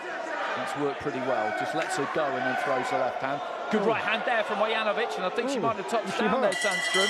But the referee hasn't given the knockdown. I think the glove might have just scraped the canvas there. We'll need to have another look at it, but that was a good heavy shot there from Marjanovic, which landed right at the end of the fight. Now, if that had been given, and she doesn't look all that steady on her feet here. See, that's a shot again. Marjanovic, Sandstrom rather. Let's have a look. Oh. It was hard to tell. It looked like it might have been a clubbing shot round the back of the head.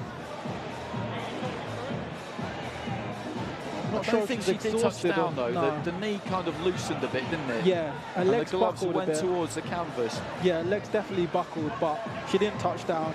I'm not sure if she was seriously hurt or if she's more exhausted with the shot, which made her legs give way.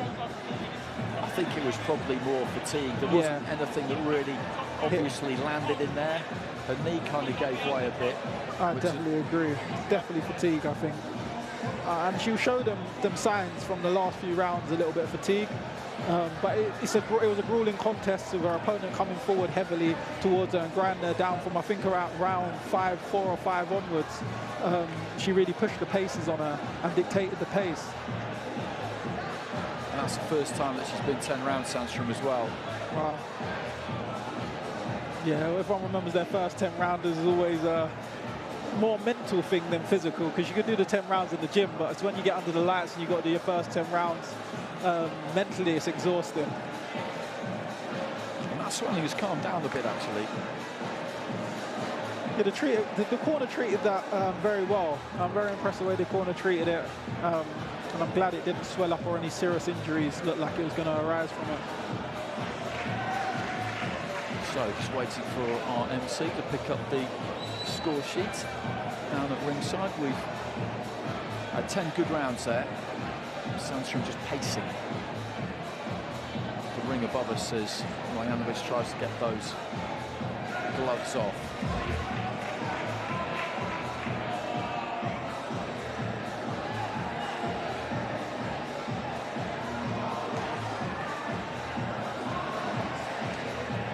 which is not proving all that easy at the minute. But there's that belt on the right-hand side there, that black WBA Intercontinental belt. Beautiful belt. Ladies and gentlemen, distinguished guests, after 10 rounds of boxing, we go to the judges' scorecard. Judge Chaz Coakley scores the contest 96-93. Judge Howard Foster scores the contest 97-92. And Judge Mark Bates scores the contest 97-92 for your winner by unanimous decision from Sydney, Australia, Lynn Sandstrom! So Sandstrom gets it. Those scores tell us that there was a point deducted. We weren't absolutely sure. We thought there was, but the point was deducted. And so in terms of rounds, it's gone 6-4 with one judge, 7-3 with the other two. And that's basically in line with what we saw. Yeah. She dominated by the halfway point, Sandstrom. Towards the start of the second half of the fight, that was where Marjanovic got her rounds, and then Sandstrom, just as you said, just put a stamp on it and made absolutely sure towards the end. She had a very strong start and she had a very strong finish. A couple of the rounds she let slip away, and some of the other ones was quite close. And it's kind of exactly how we reflected. She lost a few of the rounds early in the middle rounds, and then she obviously regrouped and got back to her boxing. So I think the scorecard reflected exactly what we said, really. Well, just having a few photos with that belt there. Unexpectedly heavy, those belts. Oh, very heavy. So if you see a promoter and he's got a fighter who's undisputed and he's posing for the photos with all four of them there and he has to do it for any length of time, it's not that easy. It's not that easy. I've seen Eddie Hearn sweating a bit in Katie Taylor fight weeks. Oh yeah, they're very heavy, them belts. I never realised at first. I went to an actual football game and had to carry 3 of my belts on the pitch. I was struggling. Okay, well, she's got it over her shoulder. Let's hear from her now. Lynn and the new, you've got the belt there. How are you feeling right now? Right now I feel top of the world. You know, we travelled from Australia here to London to win these belts. I think that speaks for itself. Like, I really, really wanted it so badly. Now talk me through that fight. That was a tough, grueling 10 rounds for you. It was a really tough 10 rounds. I mean, I've been sparring former world champions to get prepared for this, you know, like over 230 rounds, but I guess nothing can compare to what it is to really be in the ring. But I got the win comfortably. I feel like this was one of the smartest fights I've had, so I'm happy with that. How did you cope with the sort of the holding in the fight? There was a head clash round 3, you got a bit of swelling on the forehead. Yeah. How did you deal with that throughout the fight? Look, I'm extremely tough. My coach is Italian. He's training me like crazy. So, you know, I can push through anything. I feel like the pressure to win this fight was massive, you know. So yeah, I'm just happy.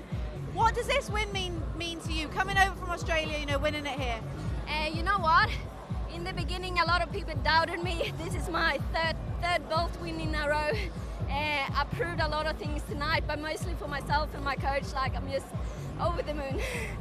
Now, Australian women's boxing is flourishing at the moment. How does it feel to be right in amongst that? Look, now I can say that I'm actually amongst all of the girls.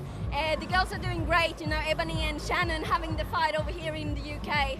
It's massive for women's boxing, and to be able to you know, be amongst those women and be inspired by what they are doing, it's just incredible. So what is next for you? Who are you wanting? Next for me, you know, I'm gonna start coming for the top people in this division. I feel like that's where I belong. Obviously, this wasn't my best performance, but I was just here to win tonight. I will go back to the gym on Monday. For the first time, I'm having my family here to watch me box. I don't know if they watch much or close their eyes. They're not a boxing family, but having them here, seeing me actually win and seeing what I'm all about is just amazing. So I will be back in the gym Monday, improving what I need to improve. Well, congratulations. Look forward to seeing you out very soon. Thank you so much. Thank you. Well done. Right, our 5th fight is ready to go. The fighters are ready to make their walk, so I'll hand over to our MC.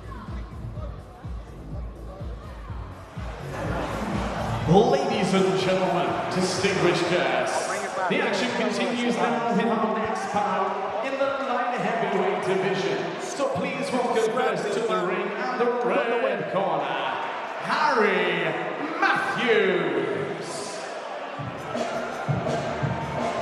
Harry Matthews, another real good away corner fighter, was gracing York Hall tonight, and you can see by the shape he's in there, much like Lee Hallett, this is somebody who stays in the gym, keeps himself in excellent condition, and for that reason is always able to give a good account of himself. He's boxed for a Central Area title, an English title in the past. They didn't go his way against Christian Kitziona and Nick Blackwell.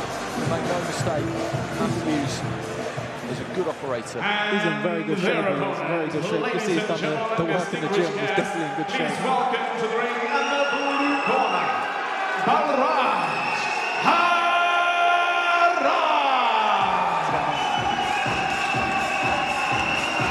Balraj Hara has got plenty in the house to see him too.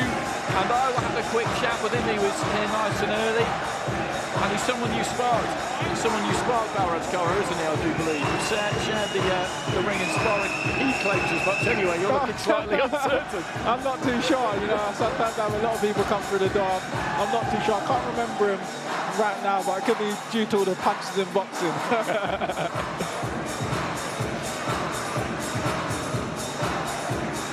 Well, there's the tail of the tape, and Matthews has got an away corner fighters record, but as discussed, he is extremely capable. This is the 14th fight of the year for him. He's been stopped by very few people. You're looking at fighters like Jamie Cox, Jermaine Brown, Jimmy Kelly a little while ago as well. He started in the home corner actually, and then when he got to 11-4-1, it was at that point that he headed for the away corner. Ladies and gentlemen, distinguished guests, our next battle of the evening is the Eaton in association with TM14 Promotions and Into Boxing proudly present 4 rounds of boxing in the light heavyweight division. Sanctioned by the British Boxing Board of Control. Supervisor here at ringside, Mr.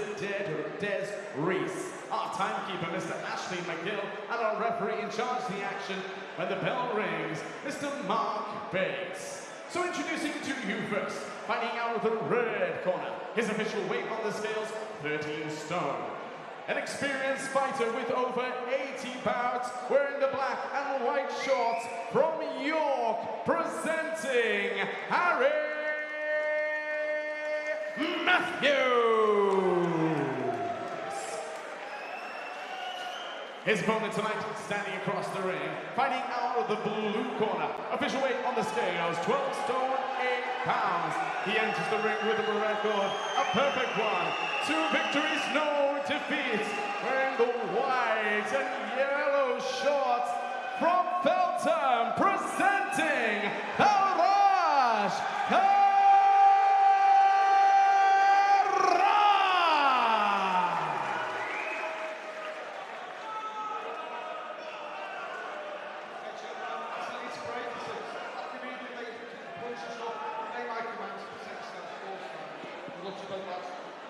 Like every fight we've seen tonight, I think this is going to be interesting. We saw Jean de Souza Freire giving Dean Gardner a real run, Lee Hallett testing out Owen Gidman, Logan Paling bringing everything he got against Tommy Murphy, the fight we've just had, and Matthews Seconds out, round 1. Balraj Hara here, he's 2-0, 27 years old, he's in the white, blue and gold, boxing out of Feltham. He sold plenty of tickets, which is always a bonus for a young fighter. That really is the key to getting nice and active early on if you're not picked up by one of the big promoters. Did a bit of karate, a bit of kickboxing before he took to boxing. Had a decent enough amateur career. Physically, they're quite different, aren't they? He's more your kind of build, Cara. Tall and that kind of, as the nickname for you suggests, that maybe spidery strength. Yes. Is that bit shorter and very solid. Yeah, 100%. He's more compact muscle. But, you know, the muscles never obviously account for people's abilities. And you see guys like Deontay Wilder, he's not the biggest of guys, but hits very hard, so can always be deceptive. Taller fighters, particularly light heavy, seems to have a few, because you're quite slim. You look like you are anyway. Blightsy's the same. He kind of looks like he's slim when you see him on TV, but then when you stand next to you and you stand next to him, you realise that you're not, but you've got that kind of that sort of elasticity, that whipcord strength where you can just sling the shots in without really loading up. You get a lot of different shapes and sizes. You do get a lot of stuff. You do, because remember, it's not a bodybuilding competition. Muscles don't win the fights. It's about a balance of speed, agility, and power. So it's about getting the right build for your body. Matthews with a right hand lead.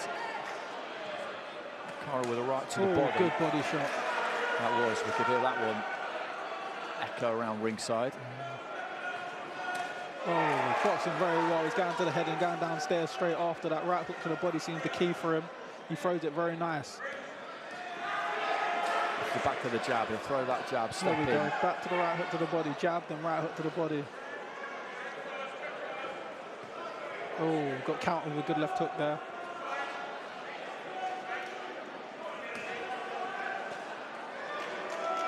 Trying to find a route through the uppercut there, Cara. I can see why, because Matthews comes in and he just leans in a touch. Oh, got to be careful with the heads there. He's bringing it here, Matthews, though, as we expected that he would.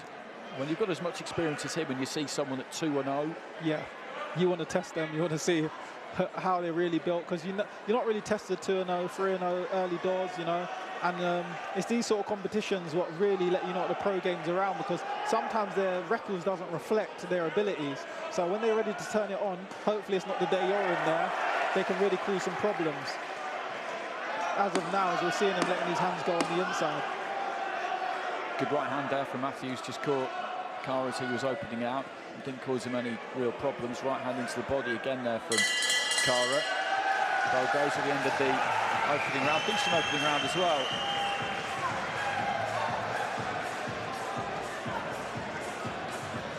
He's got the Hollands backing in, John Holland and Harry Holland, Faraj Cara, very experienced man.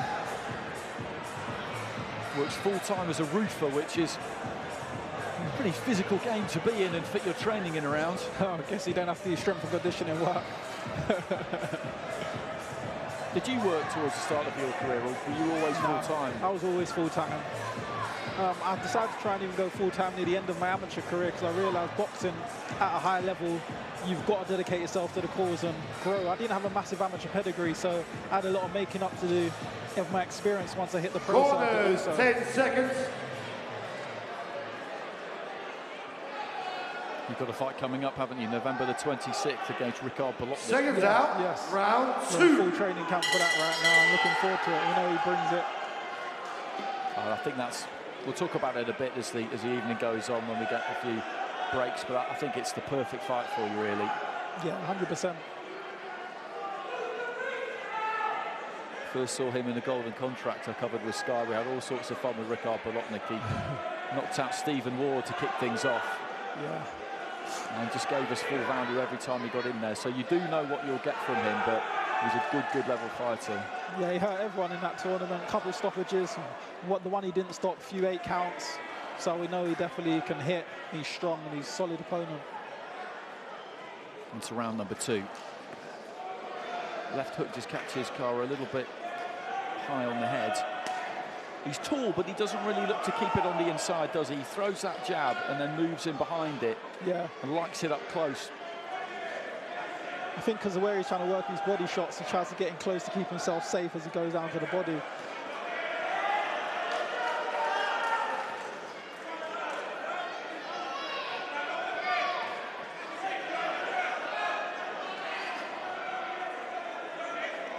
Matthews has tried that right-hand lead a few times. Follows it in, looks to get onto that shoulder.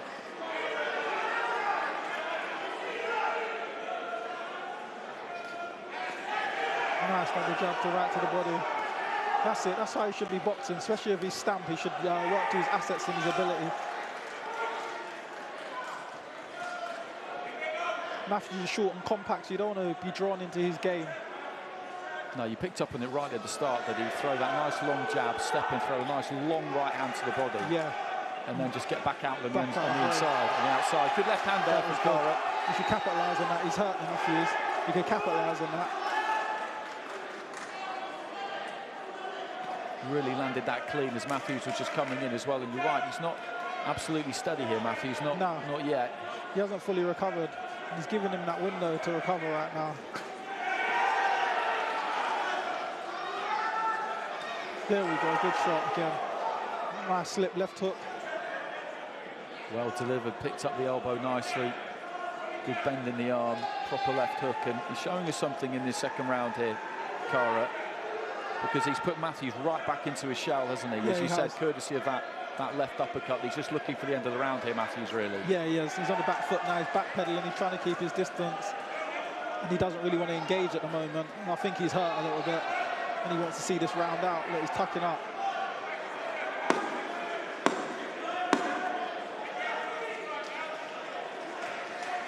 Looks for the uppercut again there, Cara, with the right hand this time. I'm not sure if it landed absolutely clean, but he just slipped off to his right hand side, came up with it. He's showing a good sense of recovery. He's showing a good sense of Arsenal, different shot varieties. He's showing good abilities here. He is.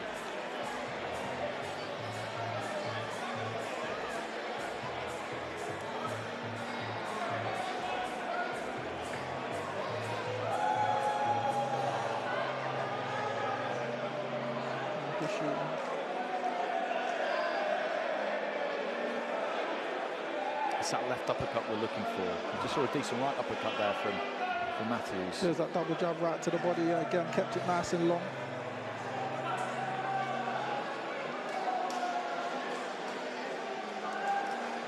Oh, there's that left slip left hook. Corner, 10 seconds. Flush on the button.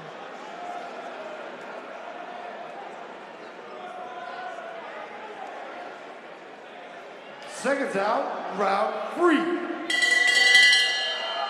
I mentioned he got to a decent standard with his amateur career. He boxed for London, boxed at the Haringey, won the London Novices, quarterfinals of the Nationals at the under-20s, I think, under-20 bounce. There's that jab, just bearing it up, goes up top and then down to the body. Beautiful. It's like he's warming into the contest now.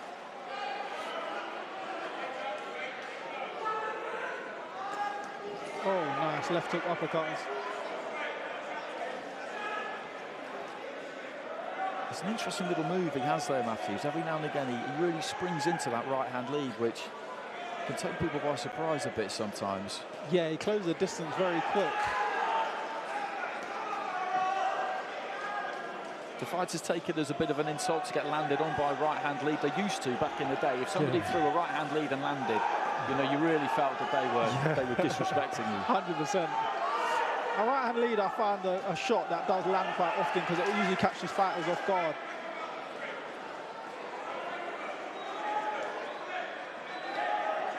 Again, just looking for that uppercut there, Cara. Didn't quite have room for it.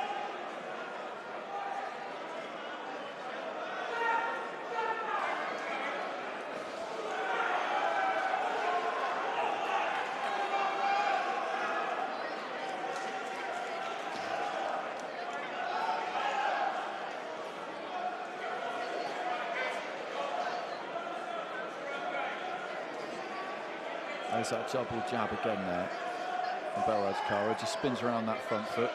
Matthews, nice and tight. Oh, beautiful. Luckily he kept his chin down because he nearly got caught with a left hook himself. He rolled it and managed to come back with one of his own. Matthews is getting very aggressive now on the inside. Cara just tying him up on the ropes. He's locking those arms and looking to turn him, get out of that corner into the final minute of round 3. He's done well to get back the centre of the ring and counter him very well in the middle of that ring. Beautiful shot. Oh, he got caught with a left hook of his own there. Right hand to the body, and just after he landed it there, Cara, that was when Matthews came up with that left hook. And again, he almost lands it there. They're both exchanging left hooks quite often now. I think they're both looking for that big left hook. They've both got to be careful as they're throwing it because the other one's looking to throw the exact same shot. Matthews seems to be looking for it.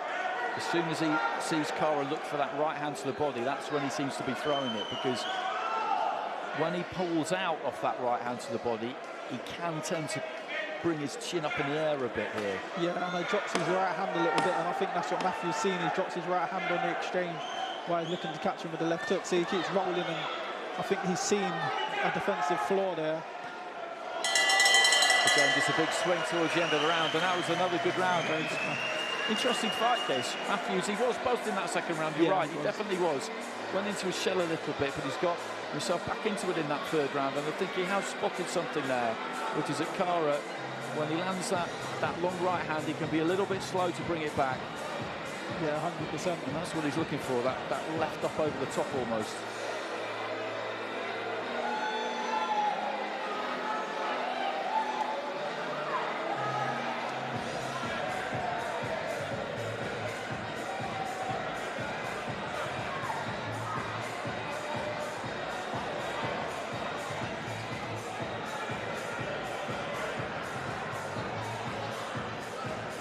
Corners, 10 seconds. So these two brought together No to worries. touch Seconds before out. the start of the fourth Final round. and final round. It's been a good watch this again. We've had some good fights tonight. 3 more to come after this. Matthews is going to go after Belraj Kara in this fourth round. Absolutely no question about that.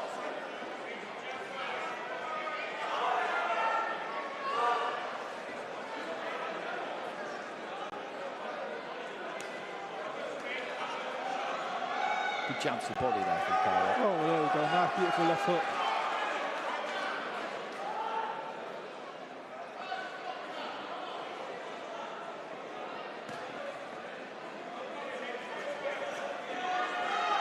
And Kara's boxed a beautiful contest, and I think he showed a lot tonight. He's kept his shape quite well. Showed a good variety of punches and dominated from the centre, really. Yeah, it's been a good performance. This is his third fight in a row here. In March, he won every round against Frano Radnic. And then on July the 2nd, won 3-1 against Callum Ide. And this is a good outing for him. He'll learn plenty from this. One thing I've noticed already, he's already corrected that hand placement of his right hand. He's a lot tighter on his right hand to avoid getting caught with that left hook. I'm not sure if the corner had a word with him, but he's definitely corrected that error he had in the last round.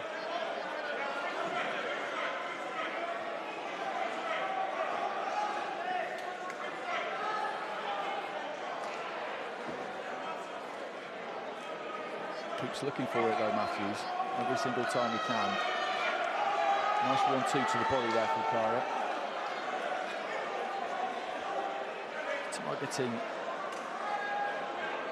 the Southern Area title. This is listed at light heavyweight. I think maybe when it comes to titles he'll be boxing at super middle, or possibly yet to be decided. 168 or 175, quite a big gap between the two of them. Yeah, it's a massive gap. I remember when I moved up in weight, it took me a while to grow into the weight.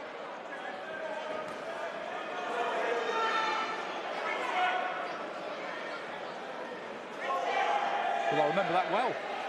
Yeah. At the Millennium Stadium. Yeah. Against Frank Buglioni. Yeah. About a week's notice, I think it was. Yeah, 5 days notice. I took it on the Sunday. I trained 2 days for it for my first 12 rounder. It was a good experience, and after that is when I developed and moved up into the light heavyweight division properly. Sometimes it's hard to say no to opportunities. No, I remember hearing about that, and I didn't really have too much doubt that you would take it.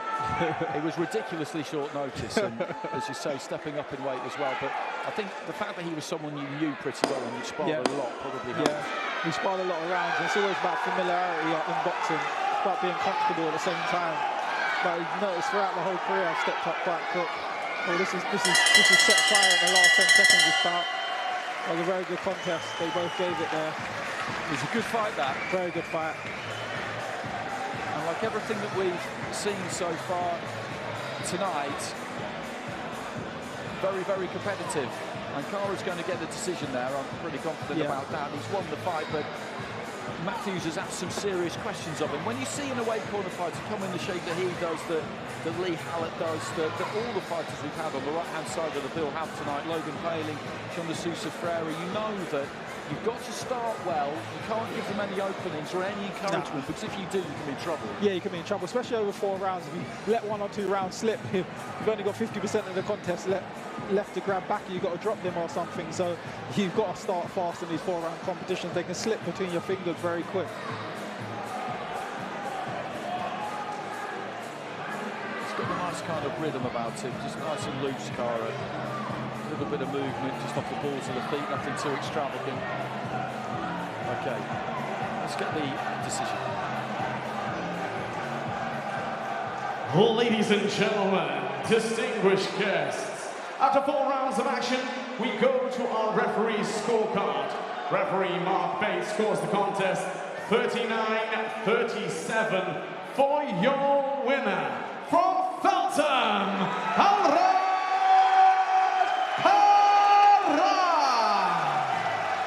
So Bharat Kara gets it 39-37, so there's a round winning there for Harry Matthews, 3-1.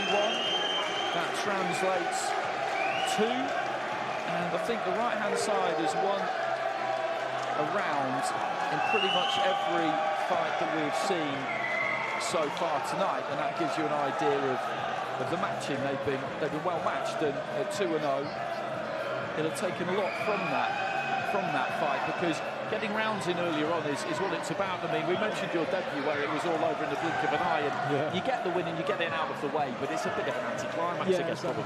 Yeah, of course. It's good to start with a bang, because then you notch yourself into the scene very well. After that, the tough opponents, after that done, I had the 4 rounds complete, and that's when I started building my experience, really. When you get the rounds out is when you really get the experience. So, yeah, the fighters need that. They need the rounds. Okay, well, here he comes. So plenty of tickets, like I said. He's a popular man.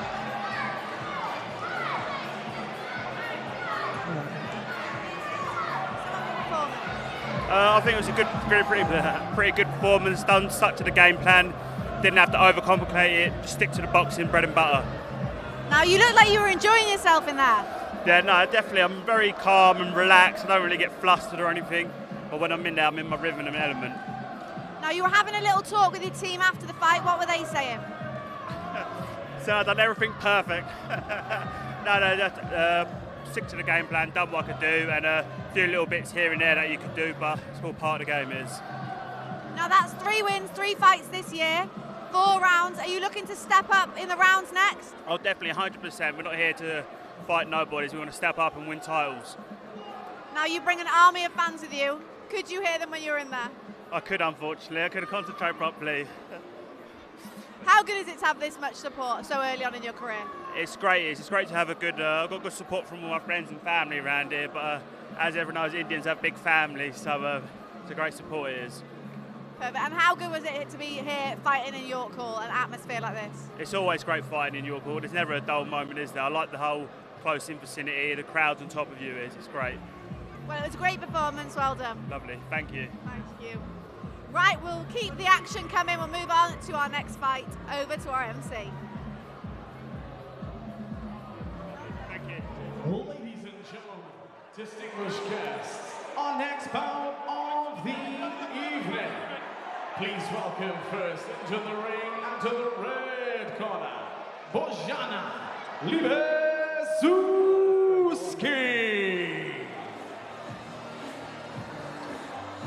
6 rounds in the lightweight division we've got here. This is Bojana Libezuski, who I've seen quite a bit. She's been in with some good fighters. Gone down the stretch with the likes of Dina Forsland, now world champion Nina Meinke, who's fought for a world title, former European champion Terry Harper, world champion Catherine Fanders, Svenska Hermans. Again, all of them have held world titles. Only stopped by Tasha Jonas and Harper.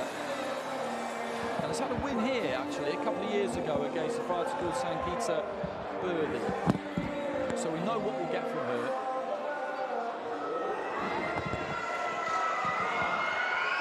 And her opponent. Ladies and gentlemen, distinguished guests, please welcome to the ring and the blue corner, Holly Whitwell.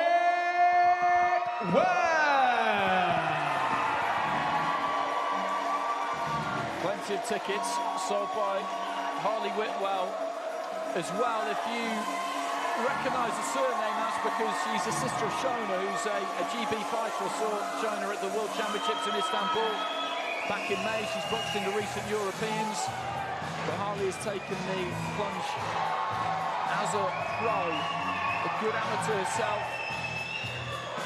Got deep into tournaments, final of the elites in the youths. Then the last 8 of the seniors in 2021. I saw that fight actually. She got to the semis, actually, losing to Sasha Hickey down at the University of East London in Docklands, which has got some support.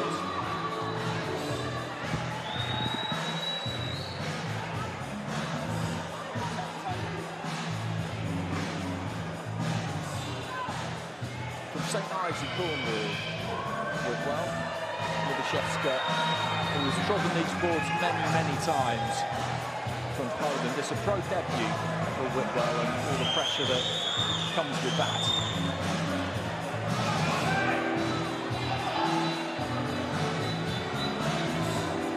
Ladies and gentlemen, distinguished guests, Lee Eaton in association with TM14 Promotions and Into Boxing presents 6 rounds of boxing in the super lightweight division. Sanctioned by the British Boxing Board of Control, supervisor here at ringside, Mr. Des Reese. Our timekeeper for this bout, Mr. Ashley McGill, and our referee in charge of the action inside the ring, Mr. Chaz Coakley. So introducing to you first, fighting out of the red corner, her official weight on the scales, 9 stone 13 pounds.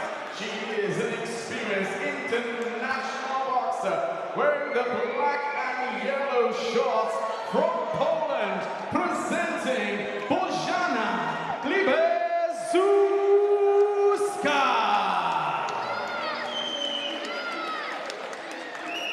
Her opponent tonight, standing across the ring, boxing out of the blue corner, her official weight on the scales, 9 stone 12 pounds. Tonight, she makes her professional in-ring debut, wearing the white and silver shorts from St. Ives, presenting Holly Whitwell. Our referee, Mr. Chaz Coakley, to give his final instructions.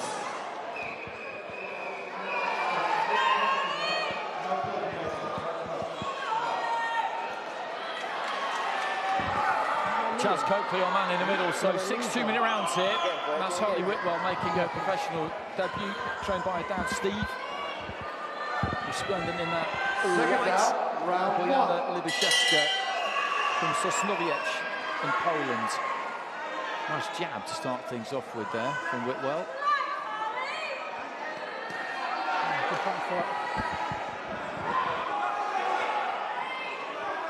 Started off a good start here. Keeping her range quite well and working behind that jab. Looking for a right hand over the top there, but Libyszewska able to block that one. Good right hand side, just snuffing around the back of the guard there. Oh, good shot. She likes to chop that right hand down after the jab. It's a beautiful shot. Made a very good start here, Whitwell. Very positive, holding the centre of the ring, dictating terms, which is often what you would expect in this kind of a contest, but she's landed clean a couple of times on Libyszewska already. Good left hand on the inside there too.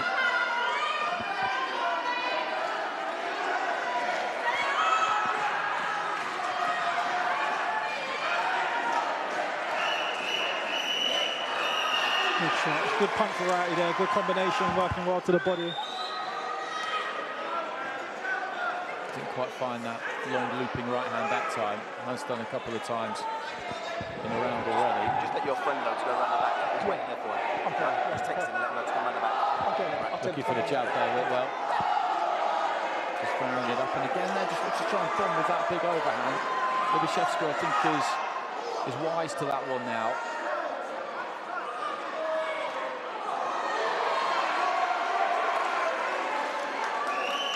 Bit of blood coming from the end of the nose there, is with Libyszewska, not absolutely sure, but she's landed quite clean actually, a good few times. She keeps boxing like this, I think she can force the stoppage. I think if she carries on boxing like this, I think she can force the stoppage. Well, that would put her in good company. As I mentioned, good opening round there, solid first 2 minutes of her pro career for Holly Whitwell. Looking good at the moment. Just hope she can keep this pace up. Especially with all the pressure of your debut. You know, everyone's come to watch you. It's a lot of weight on your shoulders. It feels like it's your world title fight, your first fight. Well, she sold a lot of tickets.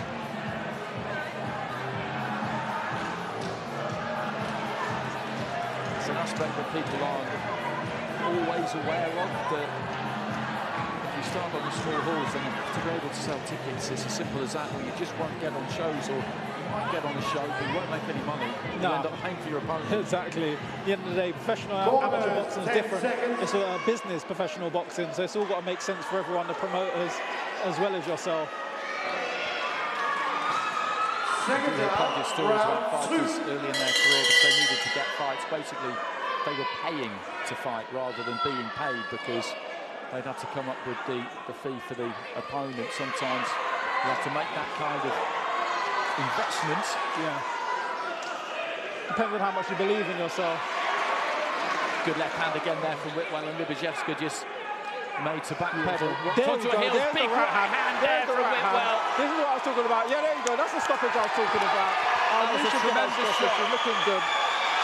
I knew she'd get the stoppage with that chopping right hand. I believe she was going to get that stoppage. It was just a terrific shot. Backed her up to the ropes.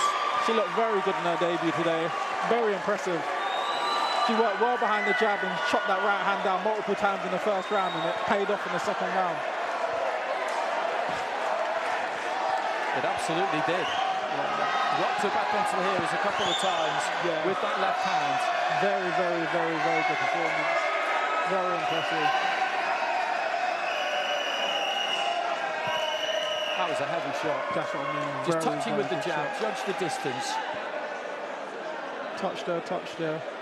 Chopped that right hand again. Perfectly precise. Perfect shot. She's got such a beautiful punch variety. Kept her shape very well. Hand placement perfect. Sized her up and chopped it. It was interesting that right from the start she was looking for that right hand, not straight, it was just a little bit wide. A couple of times she's thrown it. It was chopped down at an angle, a 45-degree angle. It was beautiful. And not many people do that to Libashevska. As I mentioned, Tasha Jonas has done it, Terry Harper has done it. She's only been stopped 4 times though, in what is now 50 defeats. And you think about some of the fighters she's been in with who haven't managed to do it, but Jonas and Harper, the 2 names I picked out, those being names that people watching will know. We both know that we all know that they've gone on to become world champions, so that is a start. She's looking promising, I think. She's got a promising future based off what I just saw of her debut. Obviously, further tests to go throughout her career. Ladies and gentlemen, distinguished guests, at a time of 31 seconds of the second round, our referee stops the contest. Your winner by TKO from St. Ives, Holly Whitwell. Big smiles from the pair of them, and she will have enjoyed every single second of that, because that was no knockover job. Libashevska was absolutely expected to give her the 12 minutes there. The 6 2-minute rounds in full. I would have bet a substantial amount of money on that happening before that fight took place, because of Libashevska's record. She's gone a bit now, it's fair to say that, but as I said, it's a high calibre of fighter that has managed to stop her. So that was, well, it was impressive. And she sends all of her fans home very, very happy, and there are plenty of them. Let's see if we can hear her above the noise they're making. Harley, you're a bit emotional, but a successful debut there. How are you feeling? Amazing. I feel like I've waited my whole life at the moment, so yeah, I'm really pleased. And it was fantastic. You got her out there 31 seconds in the second round. Yeah. Was that the plan? Well, my dad told me that she's only been stopped like 2 or 3 times, so we wasn't planning on it. We were just going to take it easy, but obviously my hard work's paid off. The strength, showed when I was in there, and yeah, got her out early, so yeah, I'm pleased. Now, we do have to talk about the noise and the atmosphere in here. When your name was called, I mean, you brought quite a crowd with you. Yeah, we've got a whole army. Like, we come from St. Ives, so a bit of a track away, but yeah, like, I've got the best people around me, so that's why I got so emotional, because yeah, a couple of years ago I wouldn't have even imagined to be in this position, so it's just a blessing really, yeah. What does it mean for you having got your pro debut under your belt now? Well, I'm only 22 years old, so you know I'm with my dad. Dad's my coach, my manager, everything else. So come in, Dad.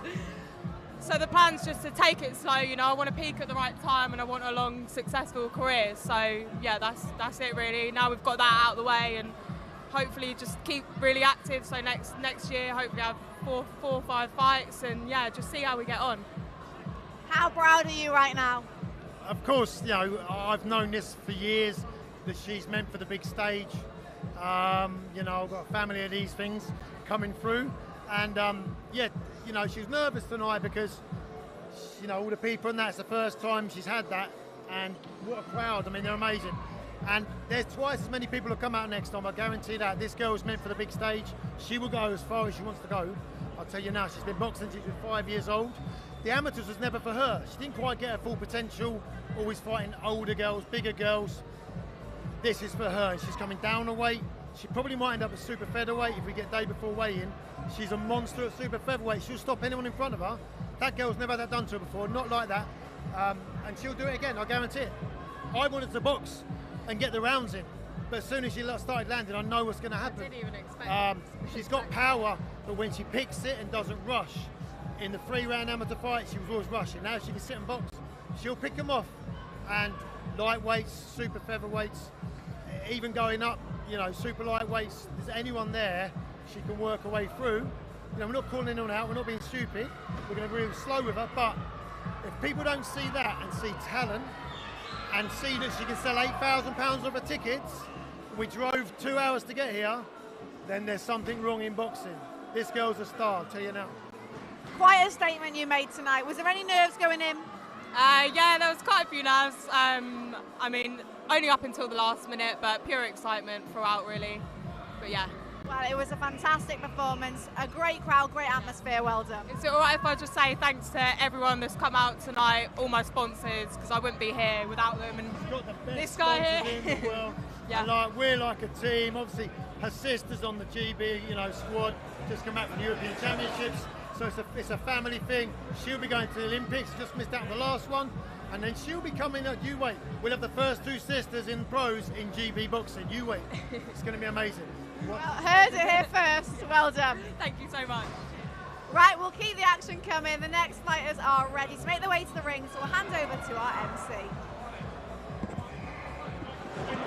Ladies and gentlemen, distinguished guests, action continues now in the welterweight division.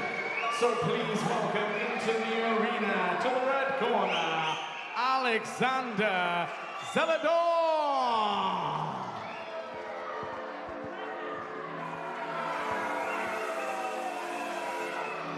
Alexander Zeledon, one of a merry band of Nicaraguan fighters now based in Spain. He's wasting absolutely no time at all in making his way into the ring. We're looking at Rob Vincent there, alongside Bradley Skeet, who's the opponent for Zeledon. And his opponent, ladies and gentlemen, distinguished guests, welcome now into the arena to the blue corner, Robert Vincent! Vincent, another guy who shifted plenty of tickets, just 18 years old. He had one senior amateur fight before turning pro, because it was hard to get fights. I chatted to him earlier on, actually. Saw him just sat down waiting patiently with his trained at Bradley Skeet. He started boxing at 4 years old. So he's been at this a long time. Great to see Bradley Skeet, a former British champion, really good fighter. Back involved in the boxing so soon after hanging up his own gloves. They were working together in interpersonal training, and Bradley just kind of organically started coaching him. It was something that the Ingle gym, Dominic Ingle, had told him that he should definitely get into. And so it's a pro debut, as I said, for Vincent at 18, and Zeledon has got plenty of experience. That's boxed 3 weeks ago in Bolton.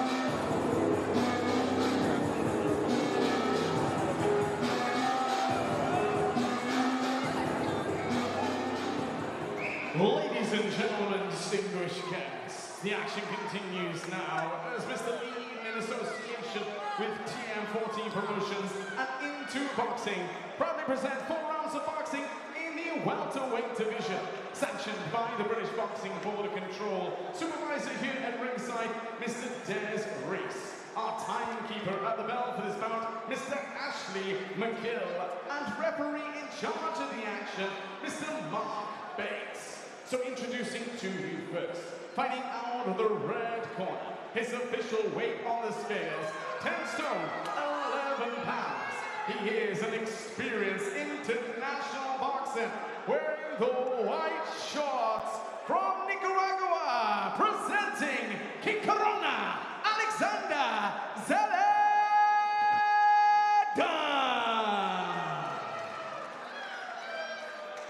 His opponent this evening, standing across the ring, boxing out of the blue corner, official weight on the scales, 10 stone, 8 pounds. Tonight, he makes his professional in-ring debut, wearing the white and red shorts from Orpington, presenting the outlaw, Robert Vincent! Our referee, Mr. Mark Bates, to give his final instructions.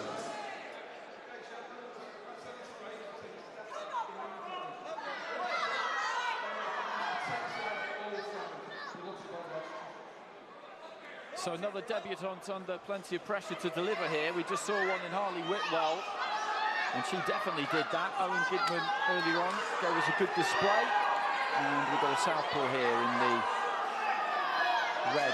Second round, round 1. St Vincent won some London titles, National School Board titles as an amateur, but as I said, has decided to turn pro young. Looks for a left hand there early on. Zeledon, who's been down the stretch quite a few times, mostly boxing here and in Spain since moving to Spain in 2019. Vincent looking to start nice and quick here. Zeledon really looks like he's got out of bed at the minute. He's so laid back.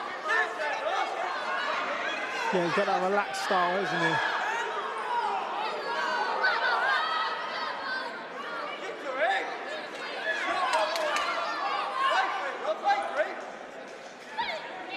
Looking for the jab there, Vincent, just slightly short with it. Good upper body movement there, he's got to be careful because those 2 punches he aimed there, they were never going to be legal blows in a million years. Yeah, a little bit of dirty stuff.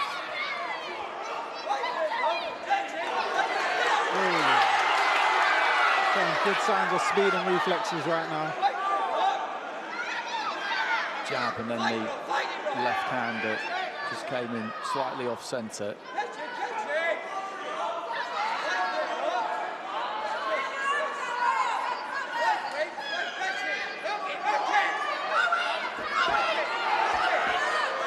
Zeledon just looking to maraud in there. Good head movement, very slick, very nice head movement. He's showing very good mobility in there today. Just managed to turn his way out of the corner, escape from the corner. Zeledon again just piles in behind the right hand there. That back foot comes round, he ends up a bit square. Vincent is very, very busy in this opening round. Got to keep his shape. It's the final minute of round 1. Zeledon's trying to use his experience to fluster him a little bit, but he's just got to keep his shape and keep his composure. He's got an experienced corner over there. Bradley's been there and done it multiple times, so he'll be coaching him through it during the corners. This opening round of a pro career, particularly when you've sold this many tickets, the noise around us at ringside is deafening.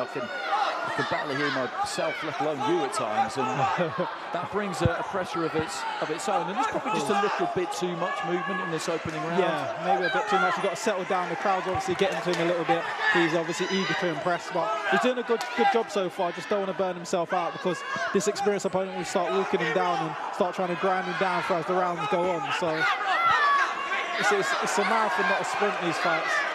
Nice 1-2 there though from Vincent. Looks for a left-hand lead, final few seconds of round 1. Zeladon just teeing up with a big overhand right there. Zeladon's definitely come to, he's not come to lie down today, he's definitely come to let his hands go, throwing big haymaker shots at the end of the round there.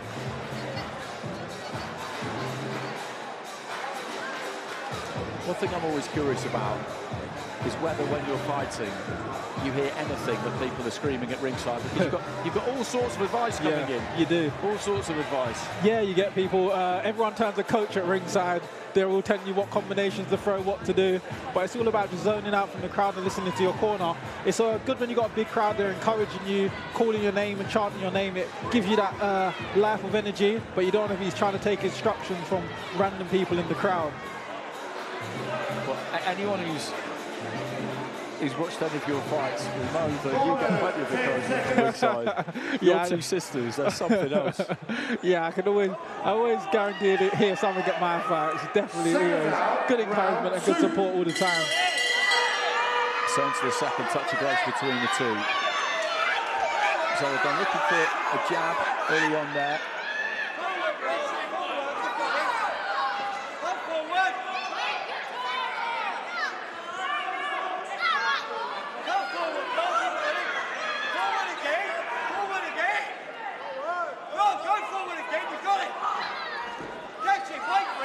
Zeladon again, just looking to aim that big right hand from way back. Vincent can see that coming.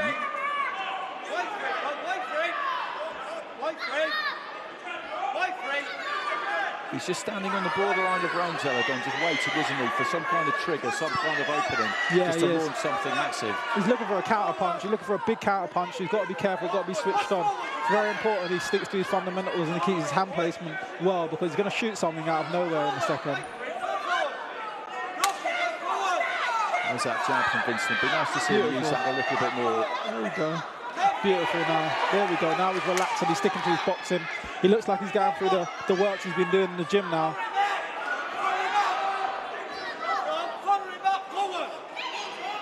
Moving well around that front foot, making Zeladon miss with a right hand. Yeah, that was the big haymaker he was looking for, that we saw him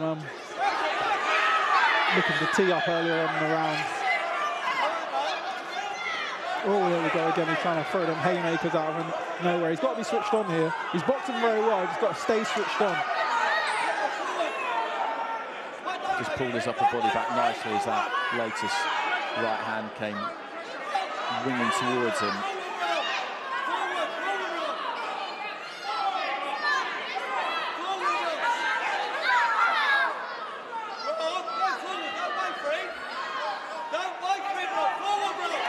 Nice. Good shot there. Led off with a jab and backhand down the middle. Southpaw, nice backhand. Left down the middle. Oh, in front. Oh, there we go. Good counters. There we go. Good shots.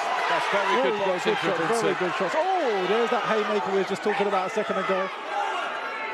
Into the final minute of round two, and Zeladon was looking to land, and he managed to turn out of the corner and tagged him with a good combination, but maybe just lost concentration slightly when the right hand came back, but that was some really good stuff there from Vincent. Very good stuff. It was good signs, but you just got to be careful with these haymakers for getting thrown out of nowhere. You know, one shot with them 10-ounce gloves or 8-ounce gloves, they can cause serious damage.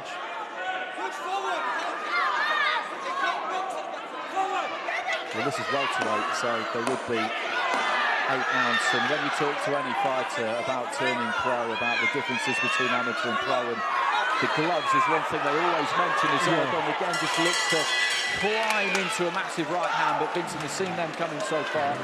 And that second round, he did just slow things down a little bit, didn't he? He did just settle his feet a bit, and that move out of the corner right above us, that was high quality. That was very good. I think that's what it showed. The first round was the nerves, you know, on the stage with all his fans, etc. And in a second round, he settled down and got back to his boxing and got into the fight now. So I think he's more switched on now, and he's acclimatized to the occasion now. What's it like when you pull on those smaller gloves for the first time and you know you're heading in there without the head guard? Because I've spoken to quite a lot of fighters about this, and I remember Matt Macklin telling me that he could barely get his hand in an 8-ounce glove. He could barely get his hand in, and the first time he was really clipped with one, Frampton was the same. Carl Frampton, the three of us were chatting about it. And he got hit and he thought, oh, that's different. I remember putting the gloves on now, literally hit my own hand thinking there's not much padding in here. I thought, if I hit someone, this is going to hurt. And I thought, well, he's got the same gloves, I've got to be careful. So into the second half of the fight, debutant Rod Vincent, who's boxing nicely in the white and red. Alexander Zeledon of Spain, originally Nicaragua, in the white.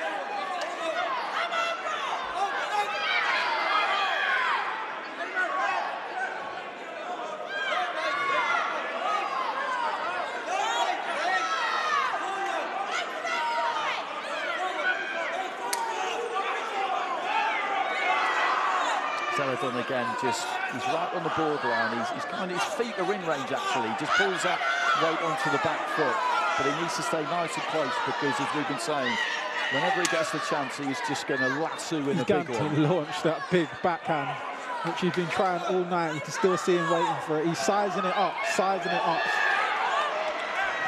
Here he goes now. He's got to be careful at this point here. I knew it. He's going to throw that. He's going to throw them big looping hooks. He's not a sort of opponent you want if you've got a short concentration span. No, absolutely not.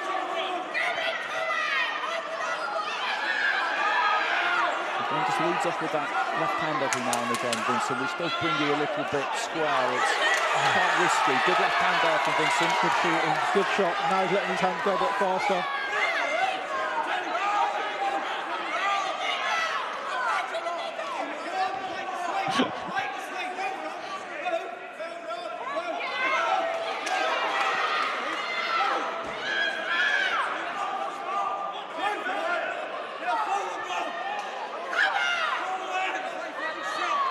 Again, just leading off with that left hand, just looking at their feet. When you've got an orthodox up against a southpaw, what you're looking to do generally is get your lead foot on the outside of your opponent's lead foot, and he steps onto the outside there, Vincent, but a lot of the time he doesn't seem too worried about that. Oh, Zeledon, he wants to really have a tear up, and he just can't get drawn into his fight. That's it, beautiful boxing. Don't get drawn into his fight. Stick to your principles, stick to your boxing. Don't get suckered into the other guy's fight. Zeledon just beating his chest, a look of absolute rage on his face there, because Vincent basically won't comply with what he wants him to do. He's trying to get him to lose his cool here a little bit and, as you say, hold his feet and trade, which is the last thing he should be doing. That's the last thing you want to do with this guy. And he's not doing it. He's working around that front foot nicely. When he looked like he might be caught in the corner, he spun his way out. Good jab. This is some good stuff. Boxing beautiful. He's showing quite good discipline for a guy early on in his career also. It's easy to get sucked in with the crowd there as well, cheering you on, but very well done. Very impressive. Little grin there from Zeledon. He knows that he's doing everything he can to tempt him in here, but he's just not biting. No.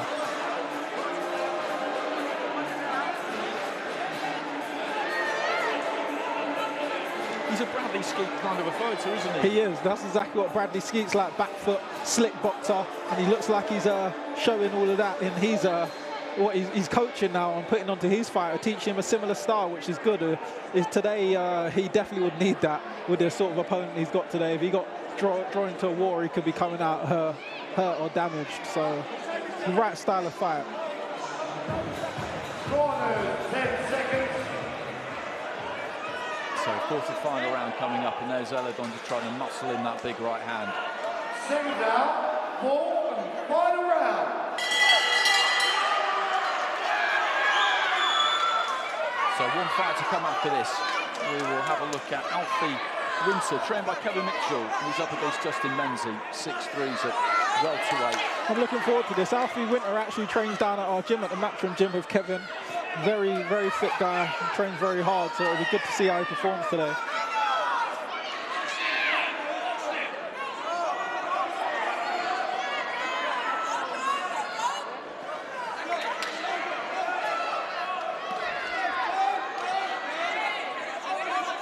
Zeledon again with that beautiful shots. He's sticking to his principles beautifully, nicely.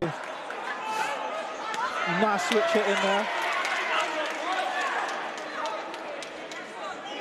Turned orthodox very, very briefly there, Vincent. Looking for that right hand again, there's Zeledon, but in truth, he's never really looked very likely to land it. I don't want to tempt fate on behalf of Vincent's supporters here, but he's done a good job of staying out of the way.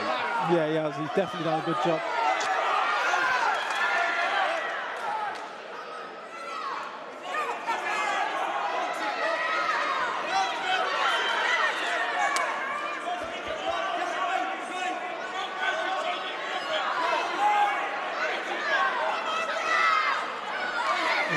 Got to be careful with that backhand there again.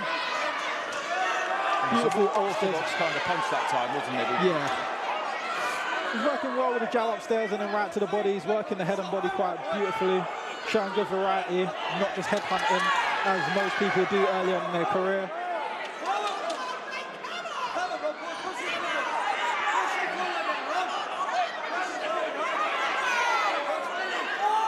But again, Zeledon and stalking forward. Stalking forward and actually showing good head movement as well on his way in.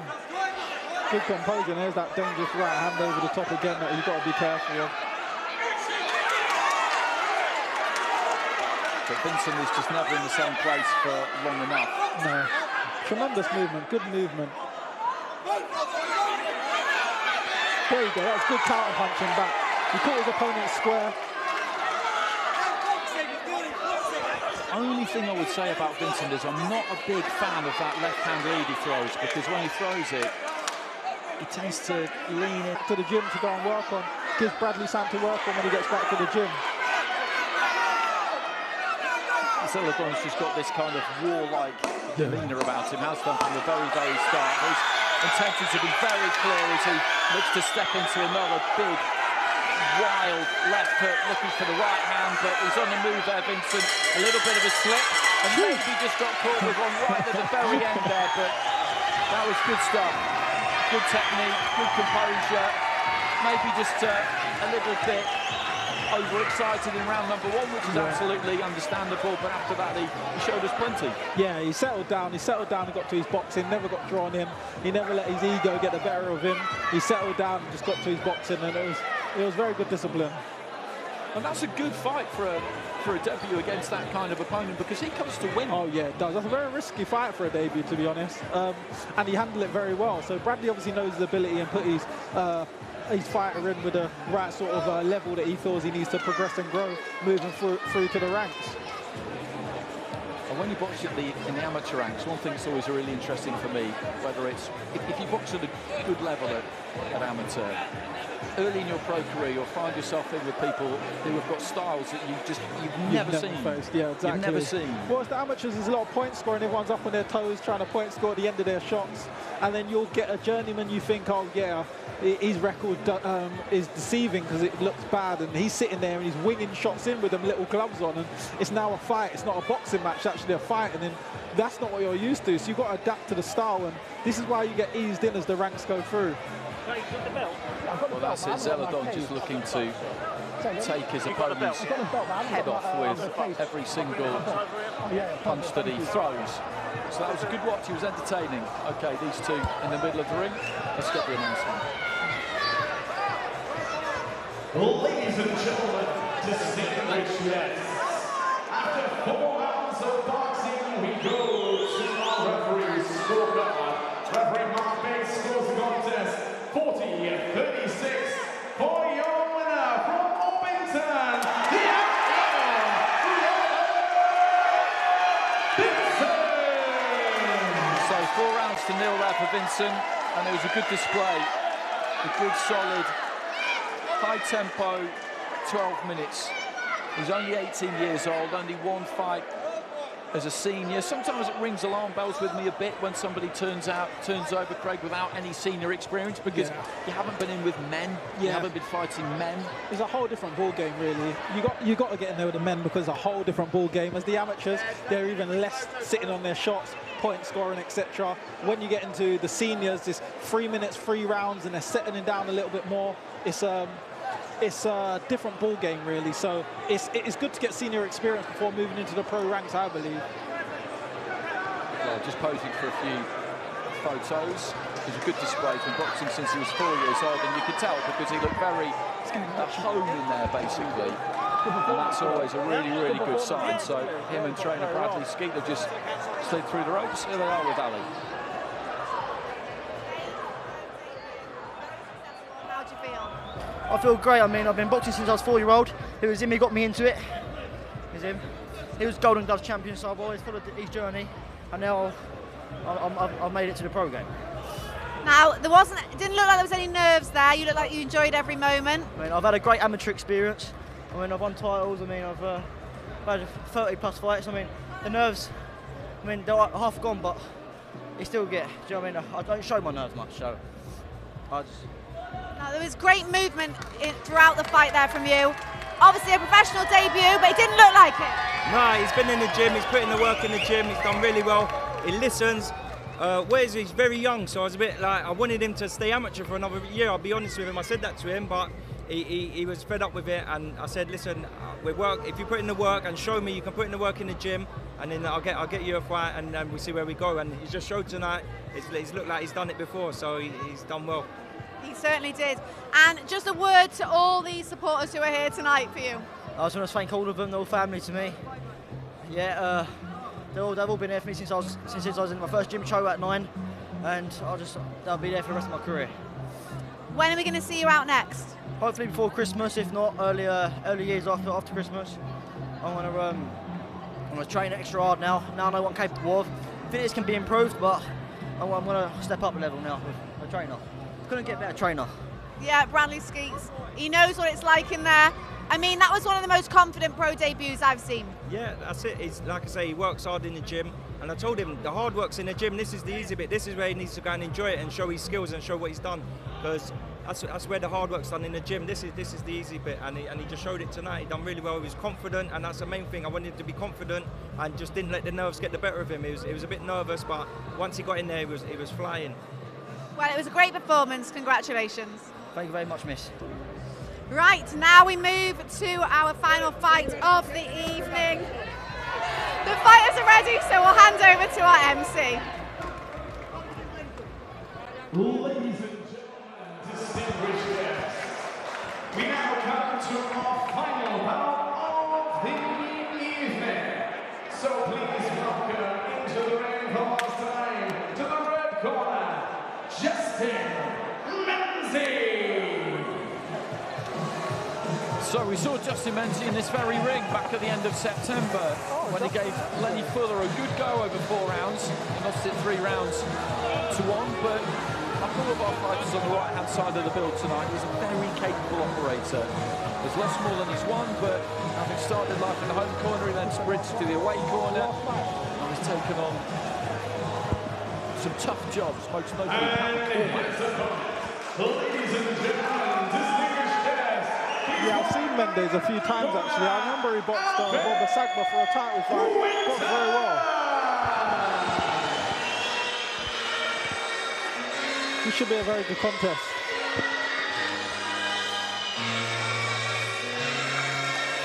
So this is Alfie Winter making his way in now, trained by Kevin Mitchell, managed by Richard Maynard, turned over earlier this year, and has won both fights so far. And it was him with Kevin McCauley, and then Rustin Fakulin. I've seen Rustin Fakulin before, and he's a good fighter, and he looks to give it to you.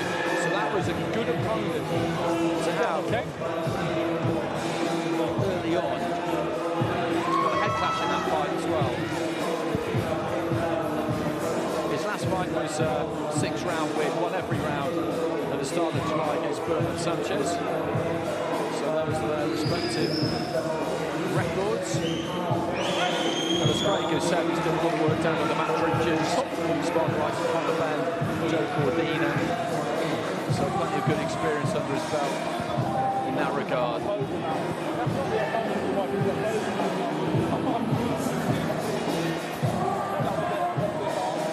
Ladies and gentlemen, distinguished guests, our final bout of the evening is the evening association with TM14 Promotions and E2 Boxing, represents 6 rounds of boxing in the super welterweight division, sanctioned by the British Boxing Board of Control. Supervisor here at ringside, Mr. Dennis Reese. Our timekeeper for our final round this evening, Mr. Ashley McGill. Our referee in charge of the action for our final bout, Mr. Chaz Coakley. So introducing to you first, fighting out of the red corner. Official weight on the scales, 10 stone, 10 pounds. He enters tonight with a professional record, 5 victories, 12 defeats, 1 draw. Wearing the black and blue shorts.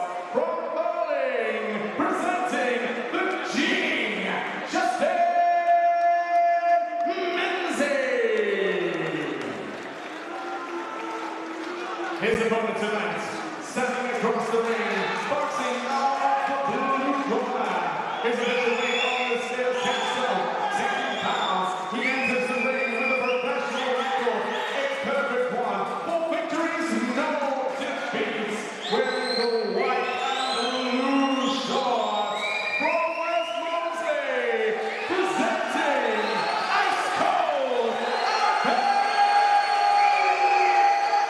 Winter.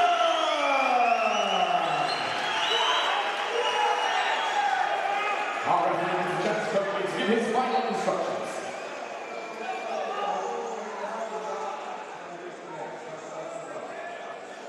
So this is our final fight of the night. 6 rounds in the welterweight division. Alfie Winter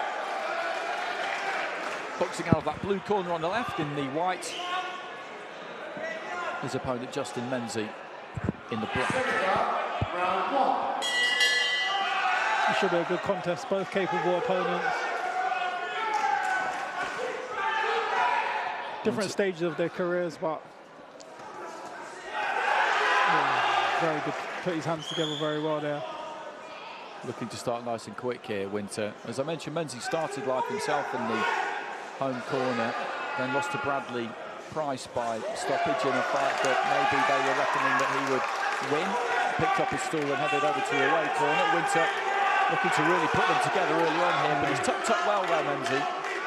Yeah, he tucked up very well there. But Alfie was putting them together well also. He's come off to a flying start, Alfie. He's not here to mess around. Turns the knuckles over on that right hand really well. Yeah, he's looking to sink them shots in.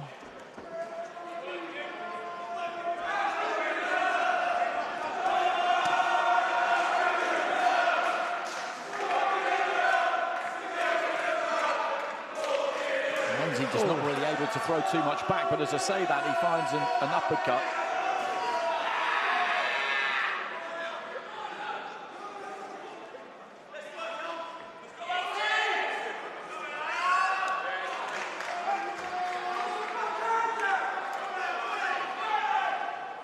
Minute 20 gone in round 1, and Winter has put a lot into this so far. He's just stepping off a little bit here.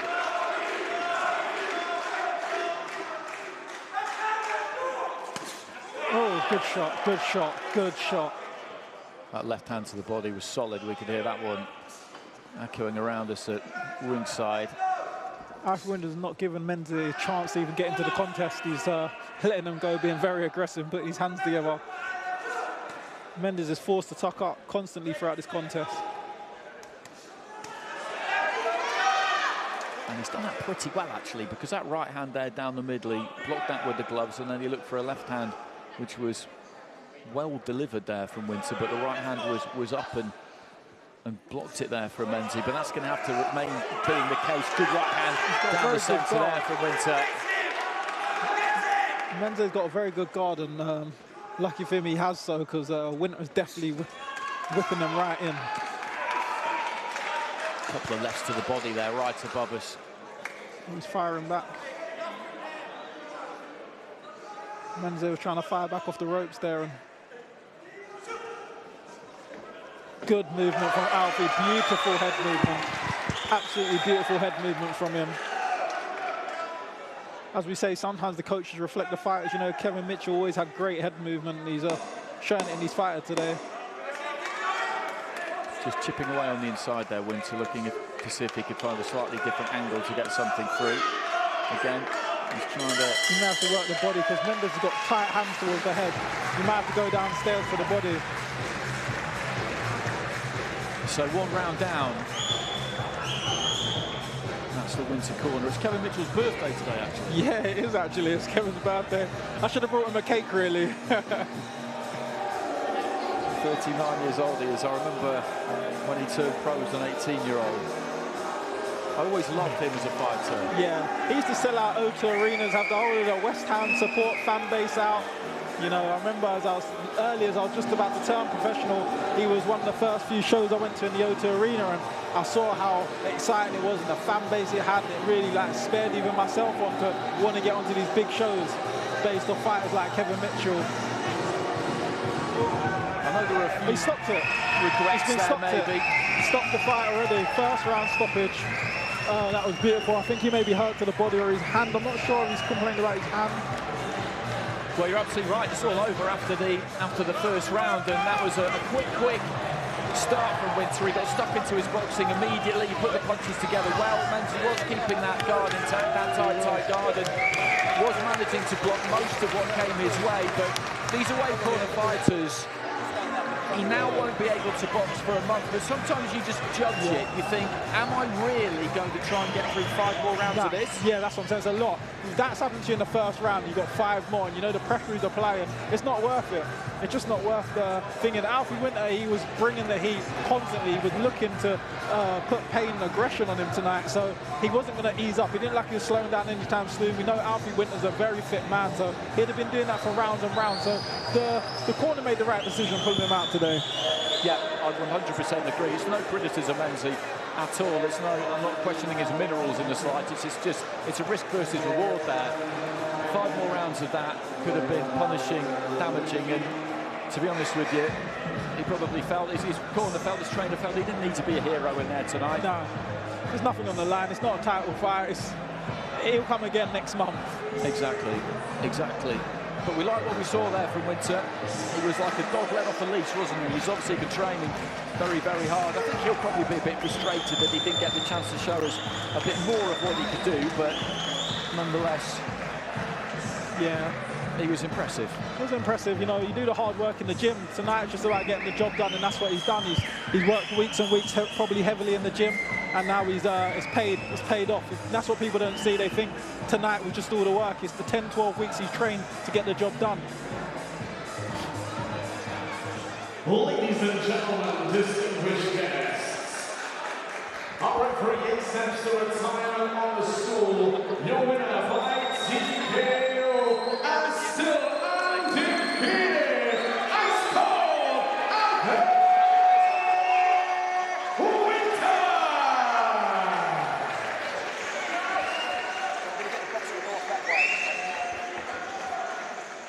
So a 5th professional win there for Alfie Winter. I'm sure he'll be looking to get back out as quickly as he possibly can. As I said, he's probably a bit frustrated that he didn't manage to get 2 or 3 rounds under his belt, but he was right into his groove, right from the very, very start. And it'll be interesting to see what they do with him. As I said, he's managed by Richard Maynard, who's just away to our left-hand side. He's a very well-connected man within the boxing world, so I'm sure he'll be looking to get him out and out on all sorts of cards. This is a good showcase for him.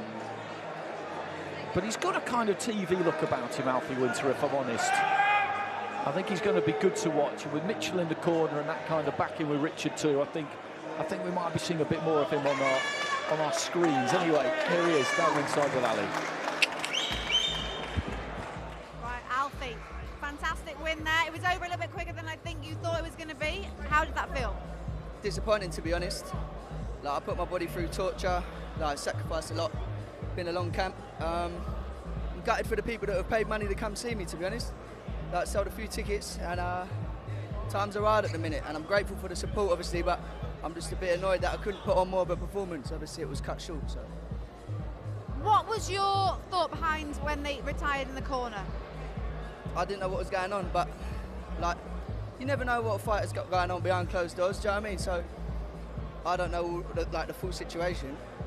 I can only say what I'm seeing, and I put it on him a bit. I think maybe you thought, do you know what? I don't really fancy it. I don't know. I enjoyed it either way, but was hoping for more of it. Do you know what I mean? It's only, what, a round. I mean, you controlled the rounds that you did. Do you think you can take anything from that fight, learn anything from it? Yeah, I think I was like over eager to load up with big shots and things like that. Like if you go off my last performances, I haven't lost a round yet, and I can box nicely. I got good skills. I think I look for power a little bit too much. But yeah, you can take. It's hard to take positives and negatives from a one-round fight, but we'll analyse it and we'll go back and work on things 100%. Yeah, because you were throwing a lot of heavy shots, landing some of them, he was blocking some of them, but was that the game plan going into it? Nah, like, I thought he was there to be stopped, but like, I never really tried to load up too much. I knew that if I put it on him, that may happen. It happened before, but I think, like, I don't know the ins and outs, but there was things going on behind closed doors that obviously, like, nothing to do with me. But yeah, I did have a feeling he would sort of do that. So I thought, yeah, let's put it on him and see if he does it. And he did. Well, got another round under your belt, but when are you next out? Hoping to get a few more rounds in. Hopefully I'll get one out before the end of the year, and we can look to move on to titles next year. And yeah, just keep doing what I'm doing. I feel like we're building momentum now, so I want to keep the ball rolling. Like, it's been a busy year. I only had my debut in February, and that was number 5, so we're picking them up. So you're hoping to have one more, so it'll be 6 in a year? 6 in a year, but if I get another one in after, like, before February, that's 7 in the first year. Well, within a year, do you know what I mean? Busy's better. Busiest boxer around. Well done. Not the win that you wanted, but still unbeaten. Yeah, thank you. Well done. Right, it's been another great night of boxing here at York Hall. As always, there's been some great performances, great atmosphere here. Just a reminder that the next show, Let's Go Management Show, is on the 11th of November from Grays. So make sure you tune in. It's on Into Boxing. See you next time.